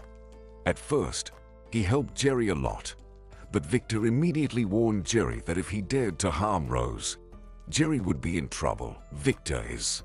Debbie asked. My ex-husband. Debbie, please tell me in detail about your relationship with Jerry. Why? I want to help you. Mayim smiled. I don't know. Mayim, I know that Rose is expecting a child. Debbie was confused. And what does that have to do with anything? If my daughter decides to stay with this scoundrel who has been cheating on her throughout their marriage, it will be Rose's choice, Mayim said. And you talk about it so calmly. Debbie was shocked by what she heard. There was no other way to put it. What am I supposed to do? Firstly, it's my daughter's choice. If she enjoys living deceived, what can I do? Rose doesn't listen to me. Secondly, Jerry's escapades are just rumors. There's no evidence of his infidelity. Jerry skillfully covered his tracks. His former lovers remained silent, fearing publicity, as they knew Jerry could easily ruin their lives and careers. Yeah, he's just a master at that. Debbie sighed. He only made one mistake with Ashley Kane. When she refused him, he disgraced her. And again, there was no evidence. Mayim said, I have a video where Jerry threatens me if I don't continue the relationship with him. He'll ruin my life. Debbie confessed. What a scoundrel. Mayim exclaimed. Debbie, delete that video immediately. Mr. Fawn ordered. Why? You yourself said that Rose is pregnant. This video could ruin her marriage. If I delete this video, it could ruin my career. I'll be fired in disgrace. Debbie objected. That will be your payment for being involved with a married man. Mr. Fawn shrugged. Dear, do you hear yourself? You're now blaming your daughter as if she's solely responsible for this. Jerry should also take responsibility for betraying his wife. Mayim said. Mayim, you know very well that men, by their nature, are polygamous. The apartment owner retorted, "So, are you saying that you will cheat on me too when we get married?" Mayim raised her eyebrows, asking, "I won't," Mr. Thorne firmly stated. "But in this world, if something is allowed for a man, a woman cannot afford it. Otherwise, everyone will consider her promiscuous." "Dad, are you serious? Do you want to say that I'm a hooker?" Debbie couldn't believe her ears. "Daughter, don't exaggerate my words. I just wanted to say that society views a man's infidelity as a given, while a woman cannot afford it. If that's how it is, then who will men cheat with?" Mayim asked. "If women watch their behavior, then men will stop cheating on their wives." Mr. Thorne shrugged. "You're right." Mayim agreed with the manual, and for now, we have what we have. "So, Debbie, I need that video." "Why?" the woman asked. "Do you want to keep your job and reputation?" Mayim asked. "Yes." Debbie nodded. "Then trust me." Mayim smiled. Debbie sent the video to Mayim's phone. The woman watched it several times. Emotions overwhelmed her. For so many years, this scoundrel had pretended to be an upright husband, arrogantly talking down to everyone below his status. Well, let's see what he'll say when her ex-husband, Victor, gets involved. Debbie returned home tired but satisfied. She immediately called her friend and shared how the meeting with her father went. "So Mayim turned out not to be so bad after all," Kyla said. "Yes, in fact, that's true," Debbie agreed. She had conflicting feelings towards her father's partner. Only now did the woman realize that her children's dislike of Mayim was her father's fault. If Mr. Thorne had warned that he would come to the meeting with the woman he intended to marry, everything would have gone differently. But it happened the way it did. And now nothing can be changed. Unexpectedly for herself, Debbie realized that she needed to talk to her brother and discuss the situation. He should be in the know. Although, on the other hand, Martin is currently not up for external problems. He is fully immersed in preparing for the wedding. All's well that ends well. Kyla smiled. She was glad that her friend managed to find help to get out of this situation she got herself into. "Well, it's only just beginning," Debbie sighed. The woman understood the potential consequences of her affair with Jerry. "The most important thing is that you remained a decent person in this situation," Kyla reassured her friend. "I hope so." Debbie yawned. Only now did she realize how deadly tired she was. "Okay, Kyla, I'm going to bed. Today was a very eventful day." "Thank you so much." "For what?" The woman sincerely wondered. "For support. Understanding." Tears welled up in Debbie's eyes. "And what are friends for? Or do you mean you could have abandoned me in a difficult moment?" Kyla asked. "No," Debbie replied confidently. "Well, there you go." Kyla smiled. "Okay, good night. See you tomorrow." Debbie sighed with relief. Thank goodness the situation turned in her favor. If Mayim keeps her word and hands the video to her ex-husband, Jerry won't get away with it. And he'll leave her alone. That means she can start a new, and most importantly, peaceful life. Debbie decided to calm down for now. Let everything unfold as it may. Sooner or later, she will meet the man with whom she'll be happy. The next morning, Debbie was in a great mood. Smiling, she walked into the teacher's room. "Hello," Debbie said, seeing one of the oldest teachers. "How are you feeling? Aren't you ashamed?" Helga, the biology teacher, pursed her lips in disapproval. The woman had been working at the school for over 45 years. "What happened?" Debbie asked. Although she perfectly understood the reason for Helga's dissatisfaction. "And you dare to ask?" The biology teacher blushed with indignation. "Yes, because I don't understand the reason for your outrage," Debbie replied. She decided that she would pretend not to know what was being talked about until the last moment. "You decided to slander an honorable man with an excellent family," Helga said. "Jerry, upon discovering your machinations, decided to have a civil conversation with you And you started to spread rumors about him. What did I say about him? Debbie asked. It seemed Jerry decided to pull the same trick as with Ashley. Only this time, he miscalculated. Debbie wouldn't back down and would fight to the end. Why did you start telling everyone that you had an affair with Jerry? Why did you unleash a wave of deceit on a decent person? The biology teacher asked. And how did you decide that it's a lie? Debbie squinted at Helga. Because an honorable and honest person like Jerry would never cheat on his wife. He is an honest family manual. Then why do you assume that I am spreading rumors about our supposed affair? Debbie asked. Jerry told me yesterday. Helga replied. If I were you, I would apologize to this honest man and resign from the school. Even better, people like you have no place near children. You need to change your field of work. You can't offer yourself to a married manual. How fortunate that you are not in my shoes. I decide for myself what to do next. Also, with whom and when to have affairs because I am still young. She immediately felt ashamed of her words. She knew that Helga was an old maid who sacrificed her personal happiness, choosing to work at the school. Her beloved man went to work in the distant and wild forest, where there were no schools or kindergartens. Helga refused to go with him. The man promised to return with money and marry Helga. She faithfully and patiently waited for her beloved. They wrote letters to each other for a long time. But at some point, the letters from the man stopped coming. Rumors reached Helga that her beloved had found someone else and got married. However, she believed and hoped that the man would return soon, and they would get married. Meanwhile, other men courted Helga, but she remained loyal to only one. 10 years later, he returned. Only this time, he had a wife and 2 children with him. Since then, Helga had devoted herself entirely to work, trying to drown the pain of betrayal, becoming a hardened person in the process. Debbie looked at Helga. Sorry.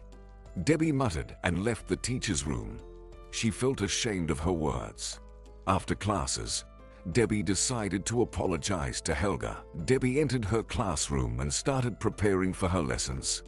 Thank goodness she had her job, which distracted her from unnecessary thoughts. Debbie.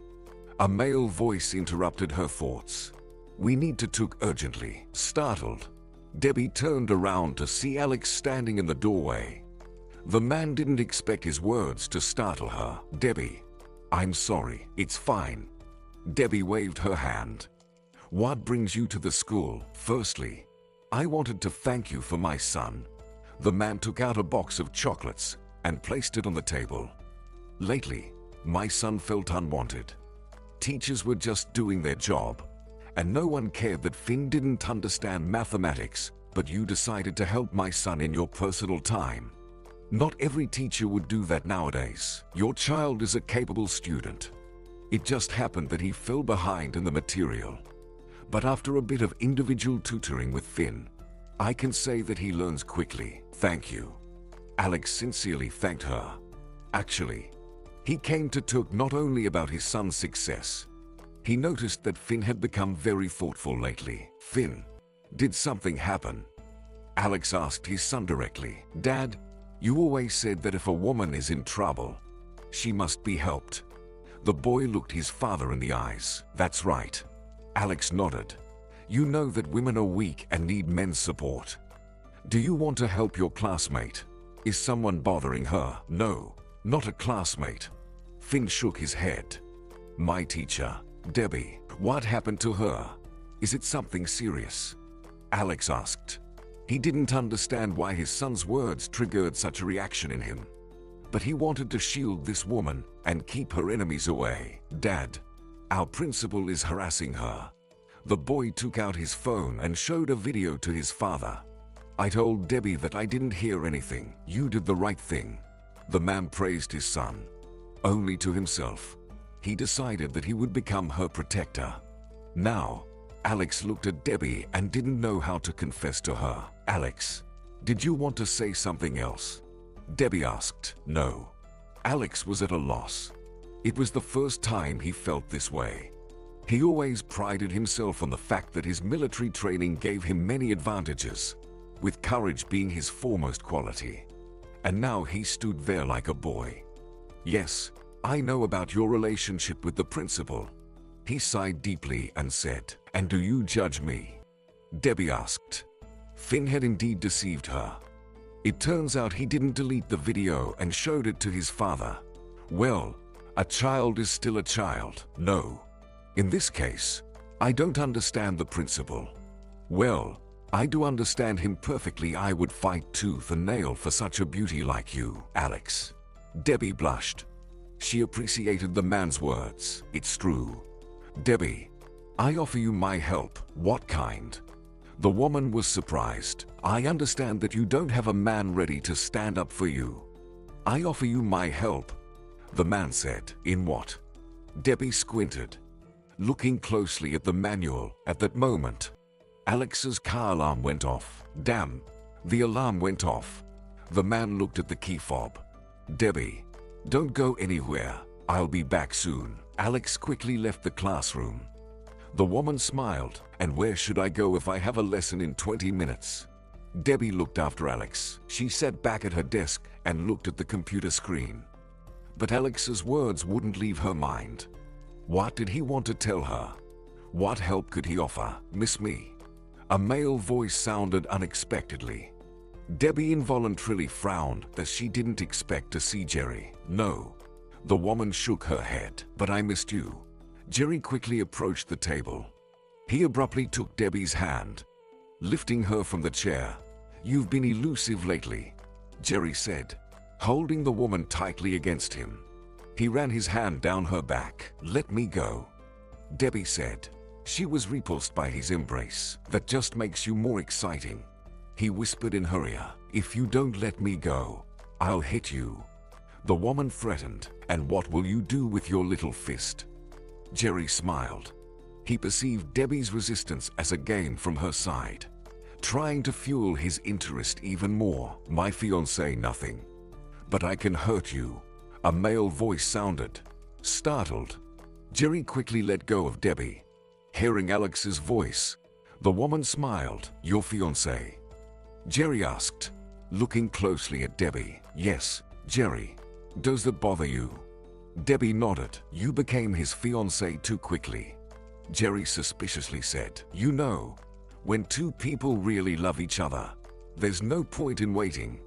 Approaching the woman, Alex said. He stood next to Debbie, letting her know that he wouldn't let her be harmed. I fell in love with this beautiful woman from the first minute, so I decided not to waste time. I see, Jerry said thoughtfully. All right, Debbie, get ready for the lesson. Jerry quickly left the classroom. Debbie looked at the man. Alex, thank you so much. The woman kissed Alex on the cheek. You're welcome. He smiled. Until what time are you working today, and why do you need to know? Debbie asked. Why? The man looked at the teacher in surprise. For everyone, you are now my fiancé, so I have to pick you up, okay? You can pick me up at 3 in the afternoon.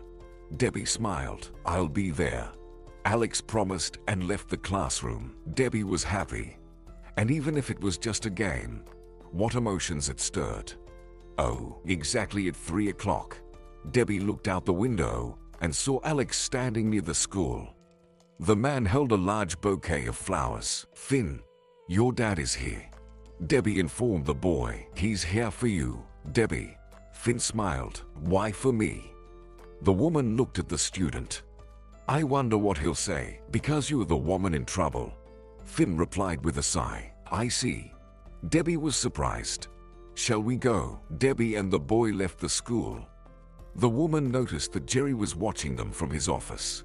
She understood that he would never forgive her for this. And now her job at this school was at stake.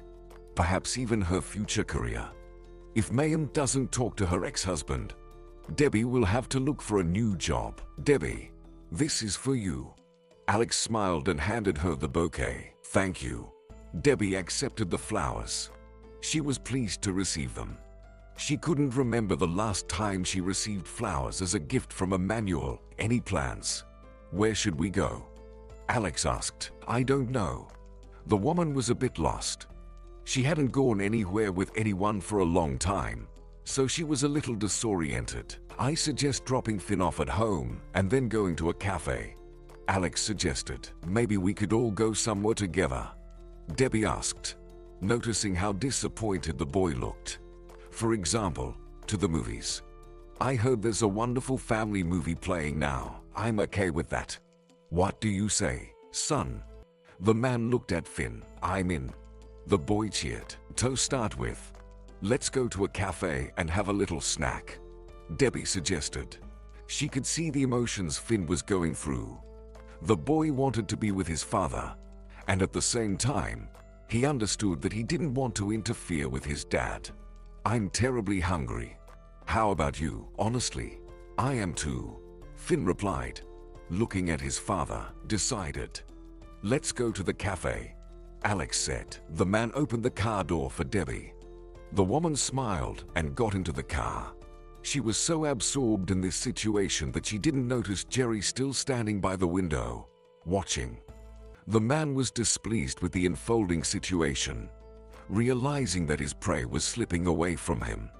It angered him even more. He understood that he had to get back at Debbie, come up with something to make her feel bad. Meanwhile, Debbie was doing well. She sat in the cafe, sipping hot tea and enjoying a delicious pastry. I've never been much of a sweet tooth, Alex smiled. But watching you devour that sponge cake makes me want to try it too. Give it a try. It's insanely delicious, Debbie said. You convinced me. The man ordered the same pastry for himself. After the cinema, Alex and Debbie sat on a bench, discussing the plot of the movie they had just watched. Meanwhile, Finn swung on the swings. The boy watched his father interact with Debbie and dreamed that this teacher would become his mom. No, he had his own mom, but she abandoned him and ran off with another man. His father hid the truth from him, but Finn's grandmother told him everything. It was Finn's birthday, and he hoped his dad would spend it with him. But Alex was called in for work, and Finn was very disappointed. Grandma, why did Dad leave again? The boy asked. He didn't want to cry, but tears streamed down his cheeks. Grandson, your dad has this job. You know he protects us and you, his grandmother explained. He understands that if he doesn't show up for training, things could go very wrong. People who depend on him might get hurt. So he's a very responsible person. Not like your mom. Why is my mom not responsible? The boy asked. Finn often asked his dad about his mom, and he always said she was just tired of following her husband and decided to live separately for a while. But soon she would rest and come back to the family. Because she left you, finding another manual, now she has a new husband and a new child, the woman said. She immediately regretted her words, seeing how upset the boy was. But we love you more than anything in the world. Since then, Finn never brought up conversations about his mother with his father. He understood that he had no one closer and dearer than Alex. Despite his strict parenting, his dad was fair, and Finn appreciated that. His mother, on the other hand, never once called her son to inquire about his well-being. Seriously, Debbie said. She and Alex were sitting on a bench, and the man told her about the boy's mother. Since she left you, she hasn't called even once. She doesn't have time for Finn right now. She has 2 little kids at the moment. I get it. But taking 5 minutes to call her son and see how he's doing is not that hard. The woman got angry. She divorced you, not Finn. Besides, she saw who she was marrying. She didn't anticipate what it's like to travel to different garrisons, the man said, looking at his son. The boy, who was observing his father, smiled. At first, she was happy to be in a new city where she could start fresh. But over 4 years, we changed locations 3 times. Setting up a new home was on her. She would wallpaper, change plumbing. I couldn't help her at all since I was always at work. I would only come home to sleep. And when we had to move again, she had a breakdown. She gave me an ultimatum. Either I resign, or we divorce. I tried to convince her to endure a bit longer. that everything would change soon. But she wouldn't listen. She yelled that I destroyed our family. And in one fine moment, coming home, I found a note where she wrote that she's leaving me because she found another manual, and Finn is staying with me because she's starting anew. Oh my. Debbie sighed. She couldn't understand how someone could abandon their own child. Her thoughts were interrupted by a phone call. Hello. Debbie answered. Sweetheart. Hello. How are you? Mr. Fon's voice came through. Everything is good. And you? The woman replied. Sweetheart, I'm calling for a reason. Mayim and I are inviting you for a family dinner tomorrow at 7 o'clock to share some very important news. All right. Debbie nodded. See you tomorrow. Then, Mr. Thorne hung up. Debbie's heart was pounding. What could this news be? Did Mayim talk to her ex-husband? Lord, let tomorrow come quickly. Although her father said it's a family dinner, it means all the children from both sides are invited. It means Rose and her husband will be there. Alex, what are you doing tomorrow? Debbie unexpectedly asked. Looking at the manual, nothing for now. I'm on vacation, and I have plenty of free time. Then I invite you to dinner at my father's and his woman's. Debbie felt anxious all day. Why is her father gathering them? What's the reason for the family dinner? How will her relatives perceive Alex? And if Jerry is there, how will he behave? Coming to work, Debbie met Jerry in the school corridor. Hello, Debbie greeted, passing by the principal. However, the man didn't even spare a glance for the math teacher. He walked past her as if he hadn't noticed. The woman shrugged. Debbie was happy that Jerry had stopped bothering her. In the evening, Alex picked her up. When Debbie got into the car, the man handed her a bouquet of flowers. This is for you. Alex smiled. Alex, thank you so much. Debbie sighed happily. But you didn't have to. Why? Why can't I give flowers to a woman I like? He said. Because they're insanely expensive. She replied. But not more than your emotions. Alex shook his head. If it soothes you even a bit, I can afford to give flowers. So please, let's not bring up this question again. All right. Debbie agreed. It pleased her that there was a man next to her who treated her like a beloved woman. So, before we get to your dad's, you have to tell me his name. And please, tell me what I should know about your relatives, the man said. Debbie sighed. She briefly told him about her brother Martin and his fiancée Carol, about her father, and Mayim. So, your director Jerry is going to be your future stepfather. Does Mayim know about this? Yes. I sent her the video Finn recorded, and she promised to talk to her ex-husband, who works in administration. Mayim said he would definitely help sort things out with Jerry. Understood. The man nodded. He appreciated honesty in relationships. While Alex didn't exactly welcome family members entering romantic relationships on the side, he wasn't judgmental about it. Certainly, Debbie was wrong to become Jerry's mistress, but she had the intelligence and strength to break off that relationship. Moreover, she didn't hide the issue of her ex-lover's advances and honestly admitted everything. If Mayim didn't help Debbie, Alex would always support this sweet math teacher. Debbie and her companion arrived at Mr. Thorne's house. The woman saw that Martin and his fiancée were standing near the entrance. Little brother, hi. Carol, how are you? Debbie approached her brother's fiancée and hugged her. Everything is good. Carol smiled in response. I see you're not alone. Martin scrutinized Alex as the man approached. Let me introduce you. Debbie hesitated. She didn't know how to introduce her companion. I'm Alex, Debbie's friend. The man extended his hand to Martin. I hope our relationship will soon reach a new level, and I'll become a close friend. We hope for that too. Martin shook the hand of his sister's companion. It's high time for my Debbie to start a family, Martin. Carol gave her fiancé a disapproving look. She saw how Debbie blushed after her brother's words. What did I say wrong? I think my sister should have her own family by now. And thank God, there's a worthy man who can make her happy. Otherwise, Debbie is just focused on work. Honestly, I think the same way. A woman like Debbie shouldn't be alone. And I'm lucky that there wasn't a worthy person next to her. Alex smiled. Yes, it's a problem with finding the worthy ones now. But our Debbie deserves the very best man. Carol agreed. Debbie smiled. It was pleasant to hear such words. Could Alex be the one she would work hand in hand with for the rest of her life? Suddenly, Debbie got scared. What if she turns out to be like Alex's first wife? What if she can't endure the constant moves from city to city? What if Finn doesn't want to see her as his father's wife? What to do then? Debbie, is everything okay? Alex asked, noticing the change in the woman's mood. Yes, everything is fine. Debbie nodded, smiling.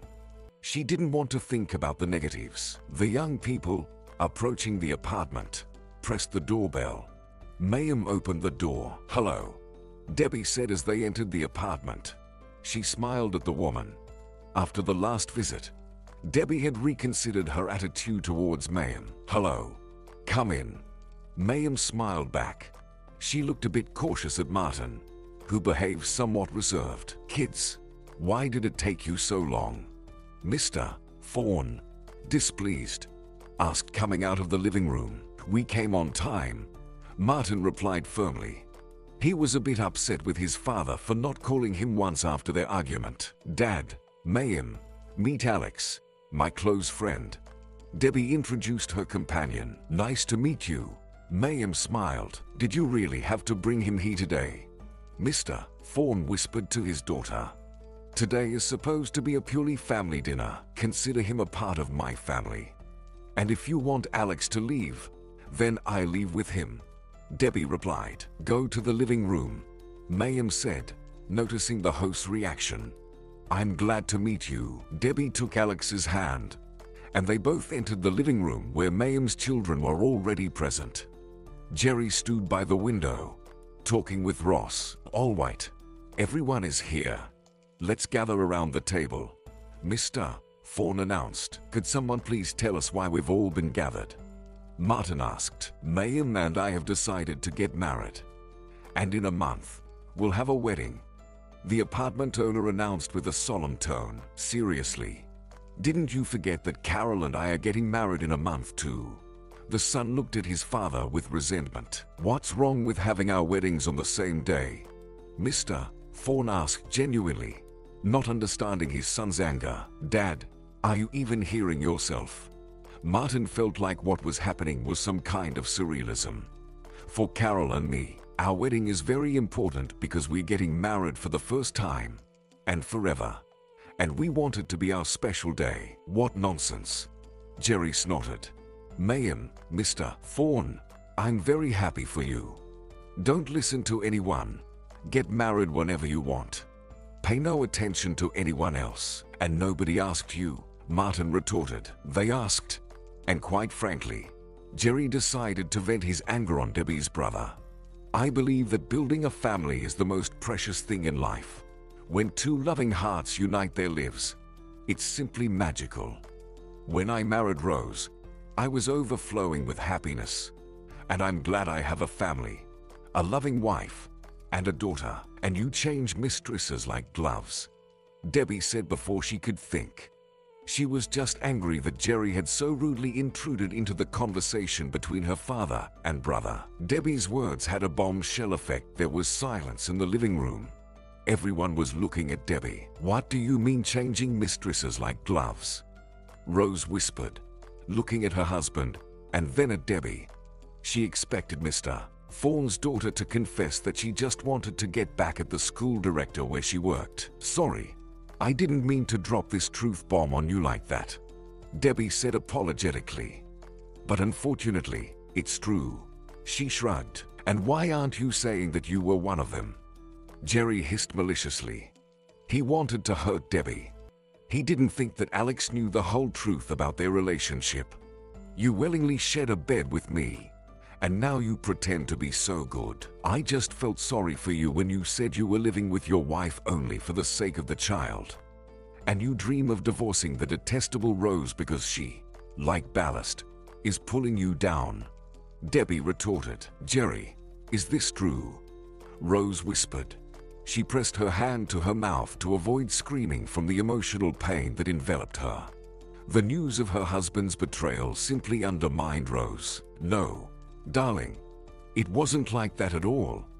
Jerry quickly approached his wife, wanting to embrace her, but the woman wouldn't allow it. She walked over to her brother and stood behind him. Ross crossed his arms, signaling to his sister's husband that if he tried to touch Rose even with a finger, he'd be in trouble. "Rose, sweetheart, let's talk," Jerry pleaded, reaching out to his wife. "No, don't touch me." The woman was on the verge of hysteria. Tears streamed down her cheeks, but Rose was oblivious to it. Her life seemed to be crumbling like a sandcastle in the wind. For years, she had blindly trusted a person who, taking advantage of that trust, betrayed her. Debbie felt awful. She didn't want to say anything to Rose, but it just happened. She looked at the woman, whom she once considered her rival, with a guilty gaze. Alex, offering support, took Debbie's hand. He could feel the woman going through a tough time. At that moment, Martin approached her sister, indicating that Debbie could count on him too. Seeing that his wife, who had tolerated all his antics before, turned away from him, Jerry got angry. He realized he was alone. "What? Got what you wanted? Revenge?" He shouted at Debbie. "I never intended to." The woman was a bit flustered. She already regretted not being able to control her emotions. "You've destroyed my family." Jerry continued to aggress. "Now both my daughter and the unborn child will be without a father." "You should have thought about that earlier," Mayhem said. "You started dating Debbie when your wife was 4 weeks pregnant. She seduced me." Jerry defended himself. "Fine. Let's say she did." Mayhem agreed. "Then why did you harass Debbie when she left you?" "Who told you that?" the man asked. "She just can't get over it. Convinced teachers to file a collective complaint against me with the City Department of Education, claiming I'm a bad principal." "That's not true. It didn't happen." Debbie shook her head. "I know. Debbie, don't worry." Mayhem smiled at her future daughter-in-law. "That's Jerry's style. Whenever he breaks up with a toy he's tired of, he seeks revenge." "What do you mean?" Debbie frowned. "Jerry calls his father-in-law and starts complaining about a teacher who's harassing him," Mayhem explained. "And since my ex-husband doesn't have time to investigate all the details, he helps Jerry get rid of the woman chasing other women's husbands, all for the sake of his daughter's peace of mind." "But how is that possible?" Debbie couldn't understand what was happening.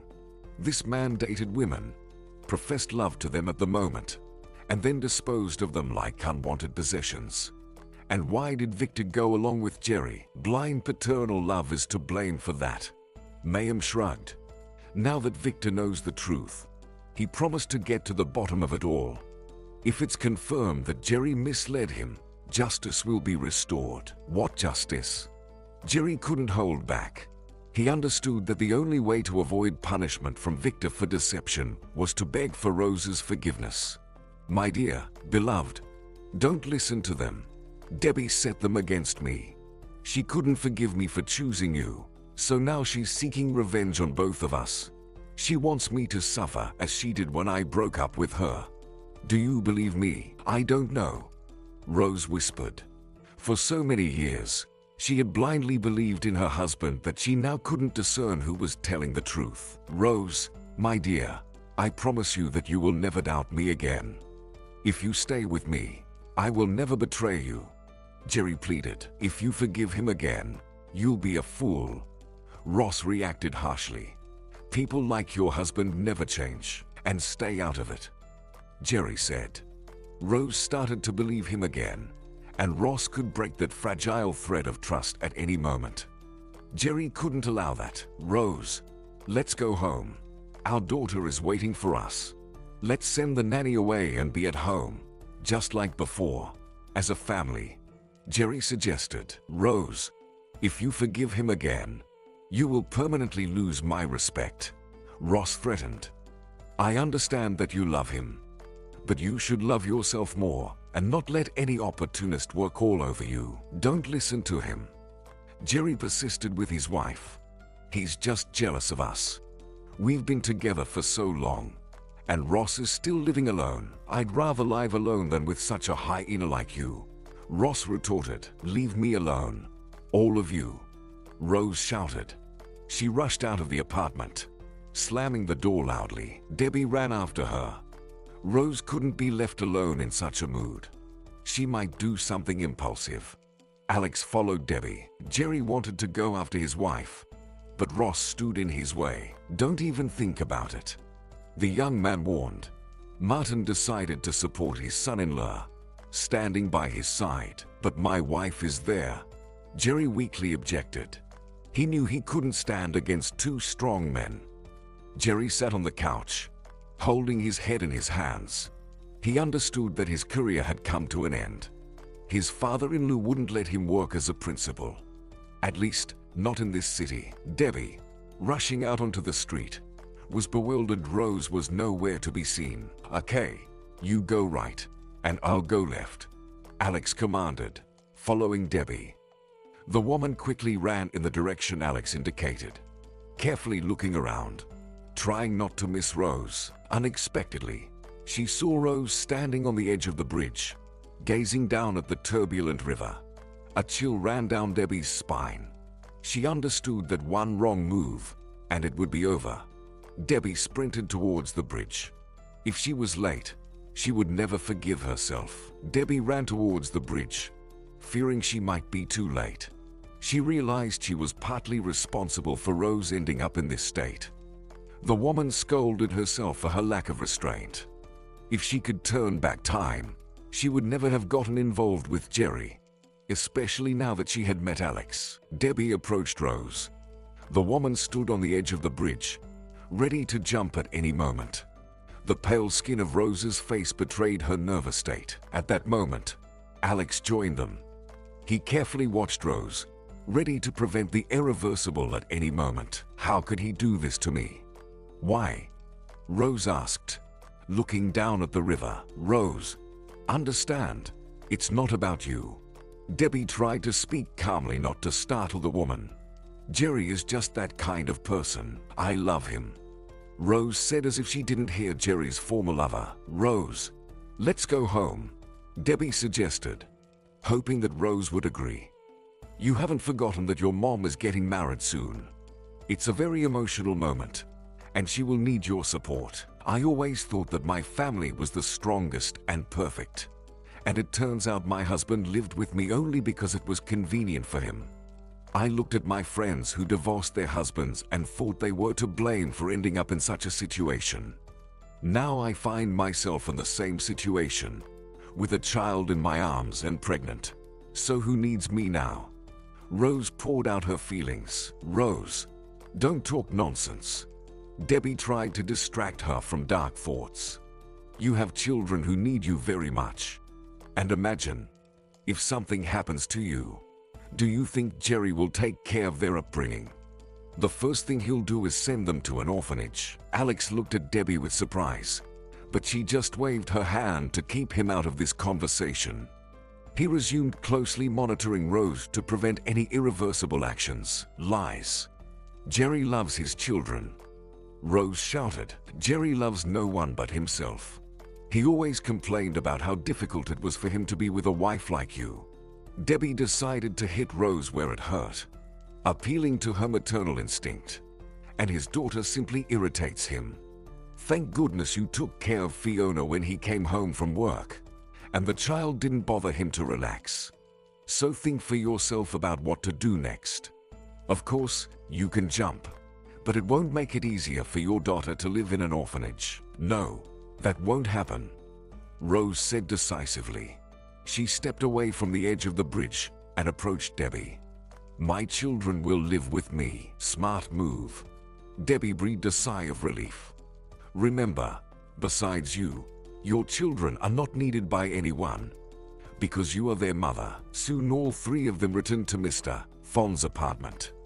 The shouts of the apartment owner and his son immediately reached them. Why can't we have two weddings on the same day? Mr. Fawn genuinely wondered. It would be so symbolic, father and son finding happiness. And we decided to register our relationships at the same time. Dad, are you seriously not getting it? Martin sighed wearily. For Carol and me, this is a special day, and it should be ours alone. I understand everything.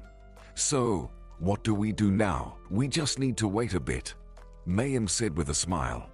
So, we'll postpone our wedding. But I don't want to, Mr. Fawn said in a whiny tone. For the sake of peace in your family, we need to.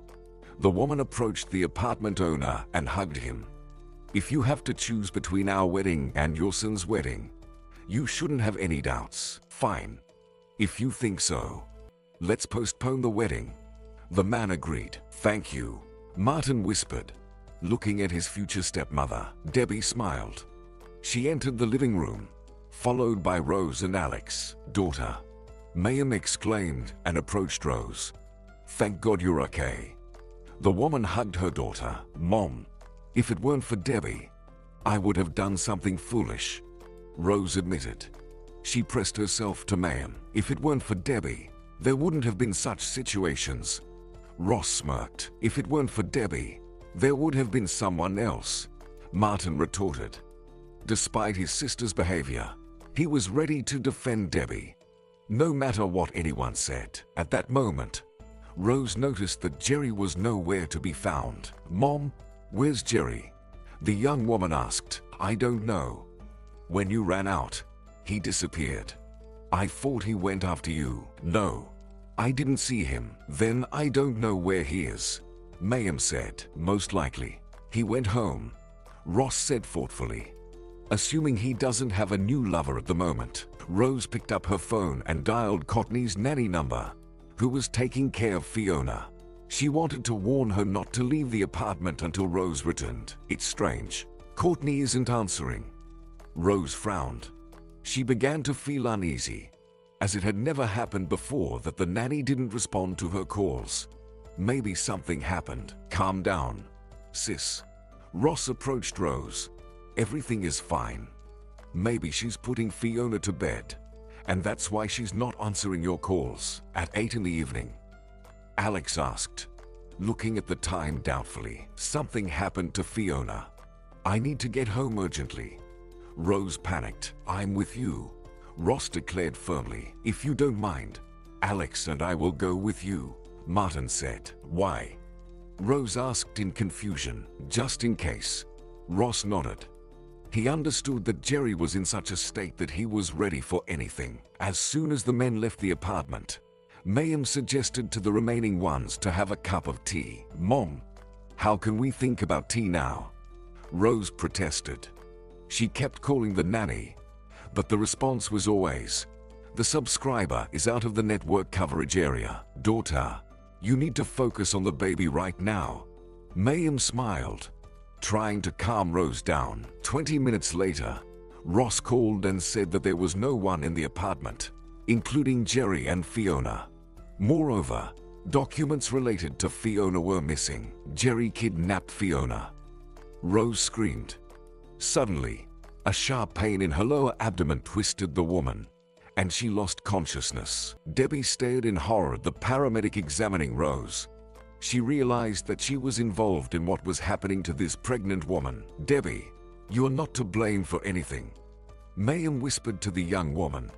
To be honest, I always told my daughter that her husband was a womanizer. But Rose insisted that I was making it up because I didn't like him. To avoid sad consequences, we need to hospitalize Rose, the paramedic said. Is it that serious? Mayhem asked in fear. I can't say anything specific for now, but one thing is clear. There's a threat of a miscarriage, the man explained. So, we need to take your daughter to the hospital for a thorough examination and to address the cause of the threat. I can't go to the hospital right now. Rose tried to get up from the sofa where she was lying. I need to find my daughter. No, sis. You must go to the hospital, Ross said firmly, and we'll find my niece without you. You don't have to worry about it. No, I've said everything. The pain prevented the woman from finishing her sentence.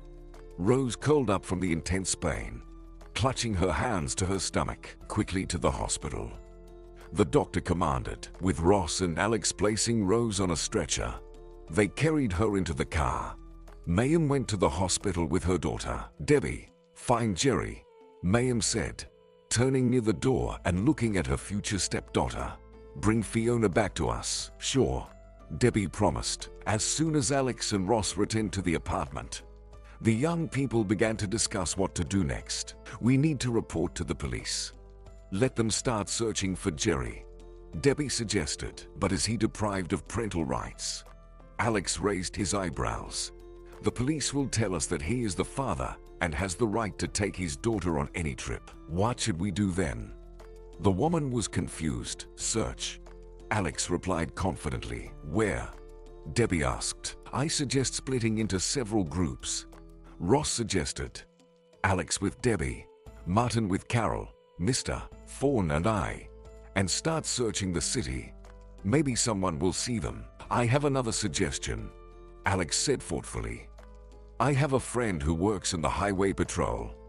We can give him Jerry's details, his photo, and the car's make and number. Listen, what if the nanny is involved in this case? Carol frowned. Maybe Jerry is hiding at her place. That's an idea, Martin agreed. Ross, do you know where Courtney lives? No. The young man shook his head. I know. Mr. Fawn unexpectedly spoke.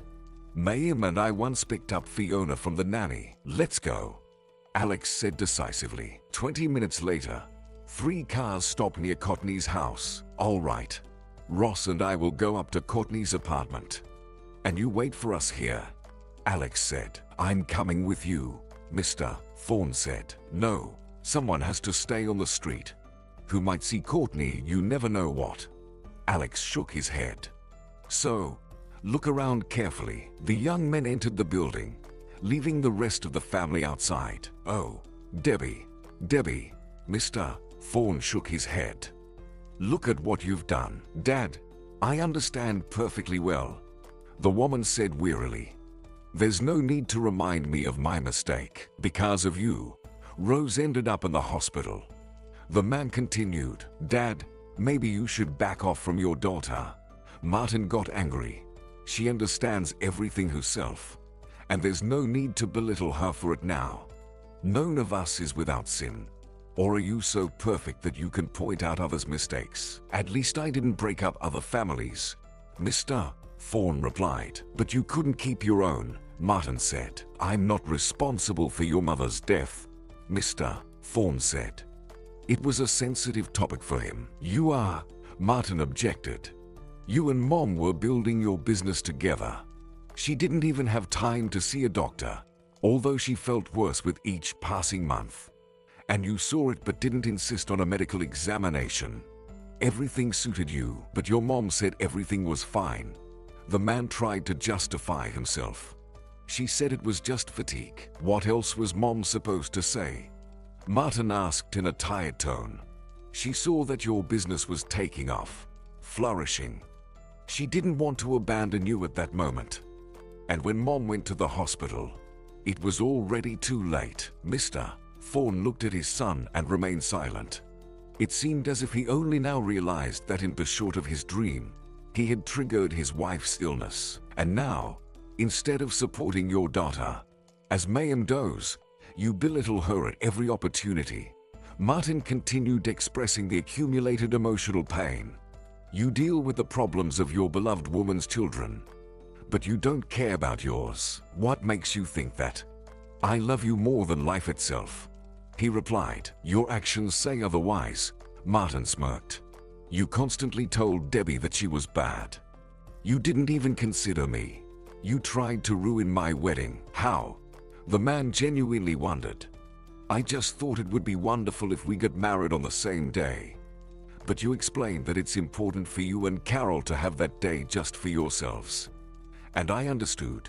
Kids, am I such a terrible father to you? You're not bad. It's just, Martin hesitated. He didn't know how to convey to his father everything that had accumulated over the years. We've never heard a kind word from you. You only scolded us and pointed out our mistakes. I thought you didn't need praise, Mr. Fawn blushed. You needed criticism to avoid making the same mistakes in the future and to become stronger. At that moment, Alex and Ross came out of the entrance. Jerry took the girls to Courtney's country house about 10 minutes ago. Alex said, "We have the address, so we can go. Aren't you afraid that the nanny's mom will warn her daughter, and then Jerry will go somewhere else?" Debbie said, "No, she won't do that."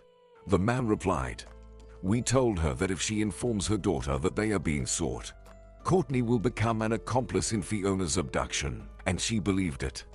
Debbie asked in surprise, "Absolutely. Ross and I were very convincing." Alex smiled. "What are we waiting for?" Mr. Fawn asked. "Let's go." Alex looked at Debbie. "Don't worry, everything will be fine." Almost the entire way, Debbie remained silent, listening to Alex. The man entertained his companion with various stories from his life, trying to distract Debbie from sad thoughts. Approaching the gates of the house, the men decided to surround the house where Jerry and Fiona were hiding to avoid the possibility of escape. Debbie and Carol went with the men. Approaching the house, those present heard Fiona crying loudly. "I want my mom." The girl shouted, "Shut up."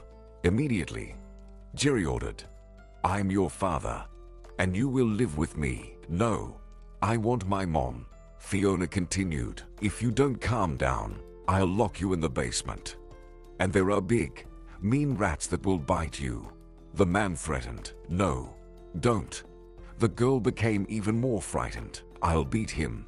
Ross threatened and decisively headed to the door. Alex and Martin followed him. Mr. Fawn, accompanied by the women, stayed near the gate. The men knocked firmly on the door, and Courtney, without asking, opened it. She did not expect them to find her so quickly. Suddenly, a window at the back of the house opened, and Jerry jumped out of it. Debbie shouted, "Alex, he's here." The woman rushed at her former lover to detain him. She didn't want Jerry to escape. Debbie firmly grasped Jerry's arm. "Let go of me." The man swung at Debbie to hit her, but he was intercepted by Mr. Fawn. "No one dares to hit my daughter." The man quickly subdued Jerry. Debbie was grateful to her father for the help. "Thank you," the woman whispered. At that moment, Martin and Alex approached, while Ross remained in the house with his niece and crying Courtney. "You are my daughter," Mr. Fawn replied, "and I want you to be happy." "I want that too." Alex hugged Debbie tightly. Debbie sat in the house, embraced by Alex. She looked at Jerry and couldn't understand where that arrogant, assertive, self-assured man had gone. Before her sat a person who only evoked pity. "What drove you when you decided to take my niece away?" Ross asked. The young man held Fiona close, who was wiping away tears. "Or did you think we would never find you?" "I have nothing to do with this," Jerry shouted. "She made it all up." The man pointed a finger at Courtney, who sat next to him, crying loudly. "She pursued me, told me to leave the family." "Lies." Courtney was in shock. "Jerry, why are you lying?" The girl clapped her eyes in confusion. She didn't understand why Jerry was shifting the blame onto her. After all, he persuaded her to take Fiona and hide. "Am I lying?" Jerry stood up and straightened his shoulders. Debbie saw in him again the same Jerry she had once loved. At least, that's how it seemed to her. She realized that he had found himself a new victim. "Who told me?" "Jerry, let's go." "So I succumbed to your persuasion." The man sat back down. "You accused me of all mortal sins. So I decided to lay low where you wouldn't find me. That's when the nanny decided to take advantage of the situation to take me out of the family." "Lies." "Jerry, why are you lying?" Courtney cried again. "You told me yourself that Rose is a bad mother who doesn't look after the child at all. That Fiona is only needed by her to keep you around. Today, when you came home, you said it was our only chance to become a family." "A family?" Jerry smirked. "Have you seen yourself? The man looked disdainfully at his daughter's former nanny. "Do you think I could marry such a country girl? What are you saying? You swore your love to me." Courtney said, "You can say anything to drag a girl into bed." Jerry sighed. "You caught one. Give flowers to win her over. And all you needed to do was say a couple of compliments. And that's it, she's mine. You're just like her." Jerry nodded his head towards Debbie. "Only she quickly understood and rejected me. And I don't like that. I immediately get excited to get the prey back into my nets. And as soon as I get what I want, I lose interest. Well, you're a scumbag." Debbie exhaled. "Is something wrong?" Jerry smirked arrogantly. "You used to like everything, especially in bed. You forget only one thing, that the bed is not the most important thing in life." Debbie retorted. "As soon as I realized that you, as a person, were like that, I immediately dumped you, if I want." Jerry start. "Oh, for God's sake, calm down already." Alex looked into Jerry's eyes. He quickly realized that dealing with a military man was not a good idea.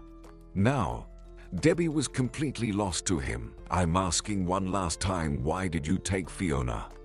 Ross tried to speak calmly. "I'm her father, and I have every right to take her on vacation." Jerry shrugged. "Or did I break the law? You know Rose is in the hospital." Mr. Thorne asked. "What's wrong with her?" Jerry asked with a worried tone. Tears appeared in his eyes. "I hope nothing serious." "You're right. Nothing serious." Debbie smirked. "They just put you in the hospital for no reason. You're to blame for everything." Jerry pointed a finger at Debbie.